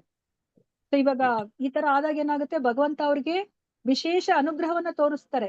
ಅವರ ಹೃದಯದಲ್ಲಿರುವಂತಹ ಕತ್ತಲನ್ನ ಹೋಗ್ಲಾಡಿಸ್ತಾರೆ. ಅವ್ರ ಜ್ಞಾನ ಅನ್ನೋ ಒಂದು ಬೆಳಕನ್ನ ಹಚ್ಚಿ ಅವರ ಹೃದಯದಲ್ಲಿರುವಂತಹ ಕತ್ತಲನ್ನ ಹೋಗ್ಲಾಡಿಸ್ತಾರೆ. ಮತ್ತೆ ತನ್ನ ಬಳಿಗೆ ಬರ್ಲಿಕ್ಕೆ ಬೇಕಾಗಿರುವಂತಹ ಆ ಬುದ್ಧಿ ಯೋಗವನ್ನ ಅವರು ಕೊಡ್ತಾರೆ. ಈ ವಿಶೇಷ ಅನುಗ್ರಹ ಭಕ್ತರಿಗೆ ಮಾತ್ರನೇ ಸಿಗೋದು. ಅದೇ ಯಾರು ಊಹಾಪೋಹ ಮಾಡ್ತಾರೆ, ಕಲ್ಪನೆಗಳನ್ನ ಮಾಡ್ಕೋತಾರೆ, ಈ ಒಂದು ಧರ್ಮ ಗ್ರಂಥಗಳಲ್ಲಿ ಇರೋದನ್ನ ಅವರು ಒಪ್ಪೋದಿಲ್ಲ, ಮತ್ತೆ ಒಬ್ಬ ಗುರುವನ್ನ ಅವರು ಆ ಗುರು ಪರಂಪರೆಯಲ್ಲಿ ಬಂದಿರುವಂತಹ ಗುರುವಿನ ಆಶ್ರಯವನ್ನ ಪಡೆದಿರಲ್ವೋ ಅವ್ರಿಗೆ ಈ ಒಂದು ಅನುಗ್ರಹ, ವಿಶೇಷ ಅನುಗ್ರಹ ಅವ್ರಿಗೆ ಸಿಗೋದಿಲ್ಲ. ಅವ್ರೇನ್ ಅನ್ಕೋತಾರೆ, ಓ ಈ ಬ್ರಹ್ಮನ್ ಹಂತವೇ ಪರಿಪೂರ್ಣ ಅಂತ ಅನ್ಕೋತಾರೆ, ನಾನು ಪರಿಪೂರ್ಣ ಸಾಕ್ಷಾತ್ಕಾರ ಪಡ್ಕೊಂಡ್ಬಿಟ್ಟಿದೀನಿ ಅಂತ ಅನ್ಕೋತಾರೆ ಅಲ್ವಾ. ಆದ್ರೆ ನಮ್ಗೆ ಇಲ್ಲಿ ಈಶೋಪನಿಷತ್ ನಮ್ಗೆ ಅರ್ಥ ಮಾಡಿಸ್ತಾ ಇದೆ ಅಲ್ವಾ, ಬ್ರಹ್ಮನ್ ಹಂತ ಅನ್ನೋದು ಅದು ಈ ಆಧ್ಯಾತ್ಮಿಕ ಒಂದು ಮಾರ್ಗದಲ್ಲಿ ತುಂಬಾ ಕೆಳಗಿನ ಹಂತ. ಅದಕ್ಕಿನ್ನ ಅಂದ್ರೆ ಅದಕ್ಕಿನ್ನ ಮುಂದುವರಿದ ಹಂತ ಯಾವುದು ಅಂದ್ರೆ ಪರಮಾತ್ಮ ಹಂತ. ಆದ್ರೆ ಪರಿಪೂರ್ಣ ಹಂತ ಅಂತಂದ್ರೆ ಆ ಭಗವಾನ್ ಸಾಕ್ಷಾತ್ಕಾರ ಅಲ್ವಾ. ಅದಕ್ಕೆ ಈಶೋಪನಿಷತ್ ನಮ್ಗೆ ಅರ್ಥ ಮಾಡಿಸ್ತಾ ಇದೆ, ಆ ಬೆಳಕನ್ನ ತೆರಿ ಅಂತ ಹೇಳ್ಬಿಟ್ಟು ಇಲ್ಲಿ ಭಕ್ತ ಅವರು ಕೇಳ್ಕೊತಾ ಇದ್ದಾರೆ. ಅದ್ರ ಹಿಂದೆ ಇರುವಂತಹ ಆ ಭಗವಂತನ ಮಂಗಳಕರವಾದ ರೂಪವನ್ನ ನೋಡ್ಬೇಕು, ಆಗ ಅದು ಪರಿಪೂರ್ಣ ಸಾಕ್ಷಾತ್ಕಾರ ಅಂತ ಹೇಳ್ಬಿಟ್ಟು ನಮ್ಗೆ ಈಶೋಪನಿಷತ್ತಿನ ಈ ಮಂತ್ರ ನಮ್ಗೆ ಅರ್ಥ ಮಾಡಿಸ್ತಾ ಇದೆ. ಸೊ ನಮ್ಗೆ ಈ ಭಗವದ್ಗೀತೆಯಲ್ಲಿ ನಮ್ಗೆ ಆ ಭಗವಾನ್ ಸಾಕ್ಷಾತ್ಕಾರ ಏನನ್ನ ಹೇಳ್ತಾ ಇದಾರೋ ಅದನ್ನ ನಮ್ಗೆ ಇಲ್ಲಿ ಈಶೋಪನಿಷತ್ ಈ ಮಂತ್ರದಲ್ಲಿ ನಮ್ಗೆ ಅರ್ಥ ಮಾಡಿಸ್ತದೆ. ಪರಿಪೂರ್ಣ ಸಾಕ್ಷಾತ್ಕಾರ ಅಂತಂದ್ರೆ ಆ ಶ್ಯಾಮ ಸುಂದರನನ್ನ ನಾವು ನೇರವಾಗಿ ಮುಖತಃ ನಾವು ನೋಡೋದು, ಮುಖಾಮುಖಿಯಾಗಿ ನಾವು ನೋಡೋದು, ಭಗವಂತನ ಜೊತೆ ಒಡನಾಟವನ್ನ ಇಟ್ಕೊಳ್ಳೋದು. ಬರೇ ನೋಡಿದ್ರೆ ನಮ್ಗೆ ಸಮಾಧಾನ ಇಲ್ಲ ಅಲ್ವಾ? ಭಗವಂತನ ಜೊತೆ ನಾವು ಊಟ ಮಾಡ್ಬೇಕು, ತಿನ್ಬೇಕು, ಮಾತುಕತೆ ಆಡ್ಬೇಕು, ಡ್ಯಾನ್ಸ್ ಮಾಡ್ಬೇಕು ಅಲ್ವಾ? ಇದೆಲ್ಲ ಮಾಡಿದಾಗ ಏನಾಗುತ್ತೆ, ಅಲ್ಲಿ ರಸ ಅನ್ನೋದು ವಿನಿಮಯ ಆಗ್ಬೇಕು. ಅವಾಗ್ಲೇನೆ ಅದು ಪರಿಪೂರ್ಣವಾಗಿರುವಂತಹ ಒಂದು ಸಂಬಂಧ ಅಂತ ಆಗತ್ತೆ. ಆಗ ಆ ಪರಿಪೂರ್ಣ ಸತ್ಯನ ನಾವು ಪರಿಪೂರ್ಣವಾಗಿ ಅರ್ಥ ಮಾಡ್ಕೊಂಡಿದೀವಿ ಅಂತ ಹೇಳ್ಬಿಟ್ಟು ಅರ್ಥ ಆಗತ್ತೆ. ಸೊ ಇವತ್ತಿನ ದಿವಸ ನಾವು ಈ 16ನೇ ಶ್ಲೋಕವನ್ನ ನಾವು ತಿಳ್ಕೊಂಡ್ವಿ. ಸೊ ನಾಳೆ ದಿವಸ ನಾವು 17ನೇ ಶ್ಲೋಕವನ್ನ ನಾವು ತಿಳ್ಕೊಳ್ಳೋಣಂತೆ. ಈಶೋಪನಿಷತ್ ಗ್ರಂಥ ಮಹಾರಾಜ್ ಕಿ ಜೈ, ಶಿಲ ಪ್ರಭುಪಾದ್ ಕಿ ಜೈ, ಶಿಲ ಗುರುದೇವ್ ಕಿ ಜೈ. ಇಲ್ಲಿ ನೆರೆದಿರುವ ಅನಂತ ಕೋಟಿ ವೈಷ್ಣವ ಭಕ್ತರೊಂದಿಗೆ ಕಿ ಜೈ. ವಾಂಚಾಕಲ್ಪತರುಭ್ಯಶ್ಚ ಕೃಪಾ ಸಿಂಧು ದೇವಚ ಪತಿತಾನಾಂ ಪಾವನೇಭ್ಯೋ ವೈಷ್ಣವೇಭ್ಯೋ ನಮೋ ನಮಃ. ಹರೇ ಕೃಷ್ಣ ಕೃಷ್ಣ ಕೃಷ್ಣ ಹರೇ ಹರೇ, ಹರೇ ರಾಮ ರಾಮ ರಾಮ ಹರೇ ಹರೇ. ಹರೇ ಕೃಷ್ಣ. ಎಲ್ಲರಿಗೂ ಧನ್ಯವಾದಗಳು. ಇಷ್ಟು ನೀವು ಶ್ರದ್ಧೆಯಿಂದ ಕುತ್ಕೊಂಡು ಕೇಳಿರೋದಕ್ಕೆ. ಎಲ್ಲರೂ ಪ್ರತಿಕ್ಷಣವು ಕೃಷ್ಣನ ನಾಮಸ್ಮರಣೆ ಮಾಡ್ತಾ ಇರಿ. ಒಂದು ಕ್ಷಣವೂ ಕೃಷ್ಣನನ್ನ ಮರೆತು ಇರಬೇಡಿ. ಎಲ್ಲರಿಗೂ ಶುಭರಾತ್ರಿ. ಯಾರಿಗಾದ್ರೂ ಪ್ರಶ್ನೆ ಇದ್ರೆ ಕೇಳ್ಬೋದು. ಅರ್ಥ ಆಯ್ತಾ ಅಥವಾ ಫಾಸ್ಟ್ ಆಯ್ತಾ? ಆತ್ಮಾರಾಮ ಅಂದ್ರೆ ಏನು ಮಾತಾಡಿ? ಪ್ರಭುಜಿ, ಆತ್ಮಾರಾಮ ಅಂದ್ರೆ ಇವಾಗ ನಮ್ಗೆ ಸಂತೋಷ ಯಾವಾಗ ಸಿಗುತ್ತೆ ಅಂತಂದ್ರೆ, ಇವಾಗ ಯಾವ್ದೋ ಒಂದು ವಸ್ತು ನಮ್ಗೆ ಬೇಕಾಗಿರೋ ವಸ್ತು ಸಿಕ್ಕದಾಗ್ಲೋ, ಅಥವಾ ನಮ್ಮನ್ನ ಯಾರಾದ್ರೂ ಹೊಗಳ್ದಾಗ್ಲೋ, ಅಥವಾ ನಾವ್ ಅನ್ಕೊಂಡಿರೋದು ಆದಾಗ ನಮ್ಗೆ ಸಂತೋಷ ಸಿಗುತ್ತೆ ಅಲ್ವಾ ಪ್ರಭುಜಿ? ಅದು ಮಾತಾಡಿ. ಆದ್ರೆ ಈ ಭಗವಂತನಿಗೆ ಆತರ ಅಲ್ಲ. ಅವ್ರು ಯಾವಾಗ್ಲೂ ಒಳಗಿಂದನೇ ಸಂತೋಷವಾಗಿರ್ತಾರೆ. ಅವ್ರಿಗೆ ಯಾರೋ ಏನನ್ನೋ ಕೊಡ್ಬೇಕು ಅಥವಾ ಯಾರೋ ಅವ್ರನ್ನ ಹೊಗಳ್ಬೇಕು ಆತರ ಏನೂ ಇಲ್ಲ. ಅವರು ಒಳಗಿನಿಂದನೇ ಸಂತೋಷವಾಗಿರ್ತಾರೆ. ಇವಾಗ ನಾವ್ ಯಾವಾಗ ಭಕ್ತಿ ಮಾರ್ಗಕ್ಕೆ ಬಂದಾಗ ನೋಡಿ, ನಮ್ಗೆ ಇವಾಗ ಯಾವ್ದೇ ಒಂದು ಆಸ್ತಿ ಪಾಸ್ತಿ ಒಡವೆ ವಸ್ತ್ರ ಯಾರು ಹೊಗಳಿಲ್ಲ ಅಂದ್ರೂ ನಮ್ಗೆ ಸಂತೋಷ, ಒಳಗಿಂದ ಸಂತೋಷ ಅಲ್ವಾ? ಕಾರಣನೇ ಇಲ್ಲ, ಯಾಕಂದ್ರೆ ನಾವು ಭಗವಂತನ ಜೊತೆ ನಾವ್ ಇವಾಗ ಸಂಪರ್ಕದಲ್ಲಿ ಇದೀವಿ ಅಲ್ವಾ? ಒಳಗಿಂದ ನಮ್ಗೆ ಸಂತೋಷ ಸಿಗ್ತಾ ಇದೆ. ಸೊ ಭಗವಂತನು ಹಾಗೆ, ಅವ್ರ ಆತ್ಮಾರಾಮ, ಒಳಗಿಂದ ಅವ್ರಿಗೆ ಸಂತೋಷ ಇದೆ. ಅವ್ರಿಗೆ ಆಂತರಿಕ ಶಕ್ತಿಯಿಂದ ಅವ್ರಿಗೆ ಸಂತೋಷ ಇದೆ. ಬಾಹ್ಯವಾಗಿ ಏನೋ ಅವ್ರಿಗೆ ಸಿಕ್ಕಿದ್ರೆ ಮಾತ್ರ ಸಂತೋಷ ಅಂತ ಇಲ್ಲ ಪ್ರಭುಜಿ. ಅದಕ್ಕೆ ಅವ್ರನ್ನ ಆತ್ಮಾರಾಮ ಅಂತ ಕರೀತಾರೆ. ಹರೇ ಕೃಷ್ಣ ಮಾತಾಜಿ. ಹರೇ ಕೃಷ್ಣ ಪ್ರಭುಜಿ. ಹರೇ ಕೃಷ್ಣ ಮಾತಾಜಿ. ಹರೇ ಕೃಷ್ಣ ಮಾತಾಜಿ, ಇದು ಈಶೋಪನಿಷತ್ ಬಂದು ನೀವ್ ಹೇಳಿದ್ರಿ ಇದು ಸ್ವಯಂಭೂ ಮನುವಿನ ಪ್ರಾರ್ಥನೆಗಳು ಅಂತ ಹೇಳಿದ್ರಿ ಮಾತಾಜಿ. ಇವಾಗ ಭಗವದ್ಗೀತೆ ಬಂದು ಕೃಷ್ಣ ಬಂದು ಯುದ್ಧ ನಡೆಯುವಾಗ ಅರ್ಜುನನ್ಗೆ ಹೇಳಿದ್ರು. ಈಶೋಪನಿಷತ್ ಬಂದು ಸ್ವಯಂಭೂ ಮನುವಿನ ಪ್ರಾರ್ಥನೆಗಳು ಅವರು ಯಾವ ಸಿಚುಯೇಷನ್ ಅಲ್ಲಿ ಮಾಡಿದ್ರು ಮಾತಾಜಿ? ಏನಾದ್ರು ಕತೆ ಇದೆಯಾ ಮಾತಾಜಿ ಇದ್ರ ಬಗ್ಗೆ? ನನಗ್ ಗೊತ್ತಿರೋ ತರ ಕತೆ ಏನು ಆತರ ಇಲ್ಲ ಮಾತಾಜಿ. ಭಕ್ತರು ಯಾವಾಗ್ಲೂ ಯೂಶಲಿ ಭಗವಂತನನ್ನ ಪ್ರಾರ್ಥನೆ ಮಾಡ್ಕೋತಾ ಇರ್ತಾರಲ್ಲ ಮಾತಾಜಿ, ಆತರ ಮಾಡಿರ್ಬೋದು. ನನ್ಗೂನು ಕರೆಕ್ಟ್ ಆಗಿ ಗೊತ್ತಿಲ್ಲ ಯಾವ ಒಂದು ಸಮಯದಲ್ಲಿ ಮಾಡಿದಾರೋ ಅಥವಾ ಅವ್ರು ಮಾಮೂಲಿ ಪ್ರಾರ್ಥನೆ ತರ ಮಾಡಿದಾರ, ಆ ತರ ಗೊತ್ತಿಲ್ಲ. ಯಾಕಂದ್ರೆ ನಮಗ್ ಗೊತ್ತಿರೋ ಹಾಗೆ ಮನುಗಳೆಲ್ಲನೂ ಸಹ ಅವರು ಸಂಹಿತ ಅಂತ ಬರೀತಾರಲ್ಲ ಮಾತಾಜಿ, ಮನು ಸಂಹಿತ ಅಂತ. ಅದನ್ನ ಫಾಲೋ ಮಾಡ್ಬೇಕಾಗತ್ತೆ ಅಲ್ವಾ ಎಲ್ಲರನ್ನೂ ಸಹ. ಅಂದ್ರೆ ಯಾರೆಲ್ಲ ಅವರ ಆಡಳಿತದ ಸಮಯದಲ್ಲಿ ಇರೋರೆಲ್ಲರನ್ನೂ ಸಹ, ಆ ಪ್ರಜೆಗಳು ಅಂತ ನಾವೇನ್ ಕರಿತೀವೋ ಅವರೆಲ್ಲರನ್ನೂ ಸಹ ಈ ಮನು ಸಂಹಿತೆಯನ್ನ ಫಾಲೋ ಮಾಡ್ತಾ ಇದ್ರು, ಹೇಗೆ ನಾವು ಬದುಕ್ಬೇಕು ಅಂತ ಹೇಳ್ಬಿಟ್ಟು. ಆತರ ಮನುಗಳು ಕೊಟ್ಟಿರೋದನ್ನೇ ನಾವ್ ಇವಾಗ ಮನು ಸಂಹಿತ ಅಂತ ಬಂದಿದೆ ಅಲ್ವಾ. ಸ್ವಯಂಭುವ ಮನು ಮೊದಲನೇ ಮನು. ಹೌದು, ಅದು ಮನು ಸಂಹಿತೆಯಲ್ಲಿ ನಾವು ಯಾವ ತರ ಜೀವನ ಮಾಡ್ಬೇಕು ಅಂತ ಬಂದಿದೆ ಅಂತ ಕೇಳ್ಪಟ್ಟೆ ಮಾತಾಜಿ. ಹಾ ಮಾತಾಜಿ, ಅದೇ ತರ ಇಲ್ಲಿ ಇದು ಈಶೋಪನಿಷತ್ತು ಆ ತರ ಅವರಿಂದ ಆ ಪ್ರಾರ್ಥನೆ ಏನ್ ಮಾಡಿದಾರೋ ಅದೇ ಒಂದು ಉಪನಿಷತ್ತಾಗಿ ಬಂದಿರ್ಬೋದು ಅಂತ ಅನ್ಕೊಂಡಿದೀನಿ ಮಾತಾಜಿ. ನನಗೂ ಕರೆಕ್ಟ್ ಆಗಿ ಗೊತ್ತಿಲ್ಲ ಅದ್ರ ಹೇಗೆ ಬಂತು ಇದು ಈಶೋಪನಿಷತ್ ಅಂತ ಹೇಳಿ. ಸರಿ ಮಾತಾಜಿ. ಹರೇ ಕೃಷ್ಣ. ಹರೇ ಕೃಷ್ಣ ಮಾತಾಜಿ, ಧನ್ಯವಾದಗಳು ಮಾತಾಜಿ. ಧನ್ಯವಾದಗಳು ಮಾತಾಜಿ. ಹರೇ ಕೃಷ್ಣ. ಅರ್ಥ ಆಯ್ತಾ ಅಥವಾ ಕಷ್ಟ ಆಯ್ತಾ ಇದು? ಅಟೆಂಡೆನ್ಸ್ ಎಲ್ಲಾರು ಹಾಕಿದಾರ ಮಾತಾಜಿ? ಅಟೆಂಡೆನ್ಸ್ ಎಲ್ಲರೂ ಹಾಕಿ ಪ್ರಭುಜಿ ಲಿಂಕ್ ಕಳ್ಸಿದಾರೆ. ಹರೇ ಕೃಷ್ಣ ಮಾತಾಜಿ, ಹಾಕ್ಬಿಡ್ತೀವಿ ಮಾತಾಜಿ. ಮಾಡಿ ಮಾತಾಜಿ. ಅರ್ಥ ಆಯ್ತಾ ಅಥವಾ ಕಷ್ಟ ಆಯ್ತಾ ಇದು?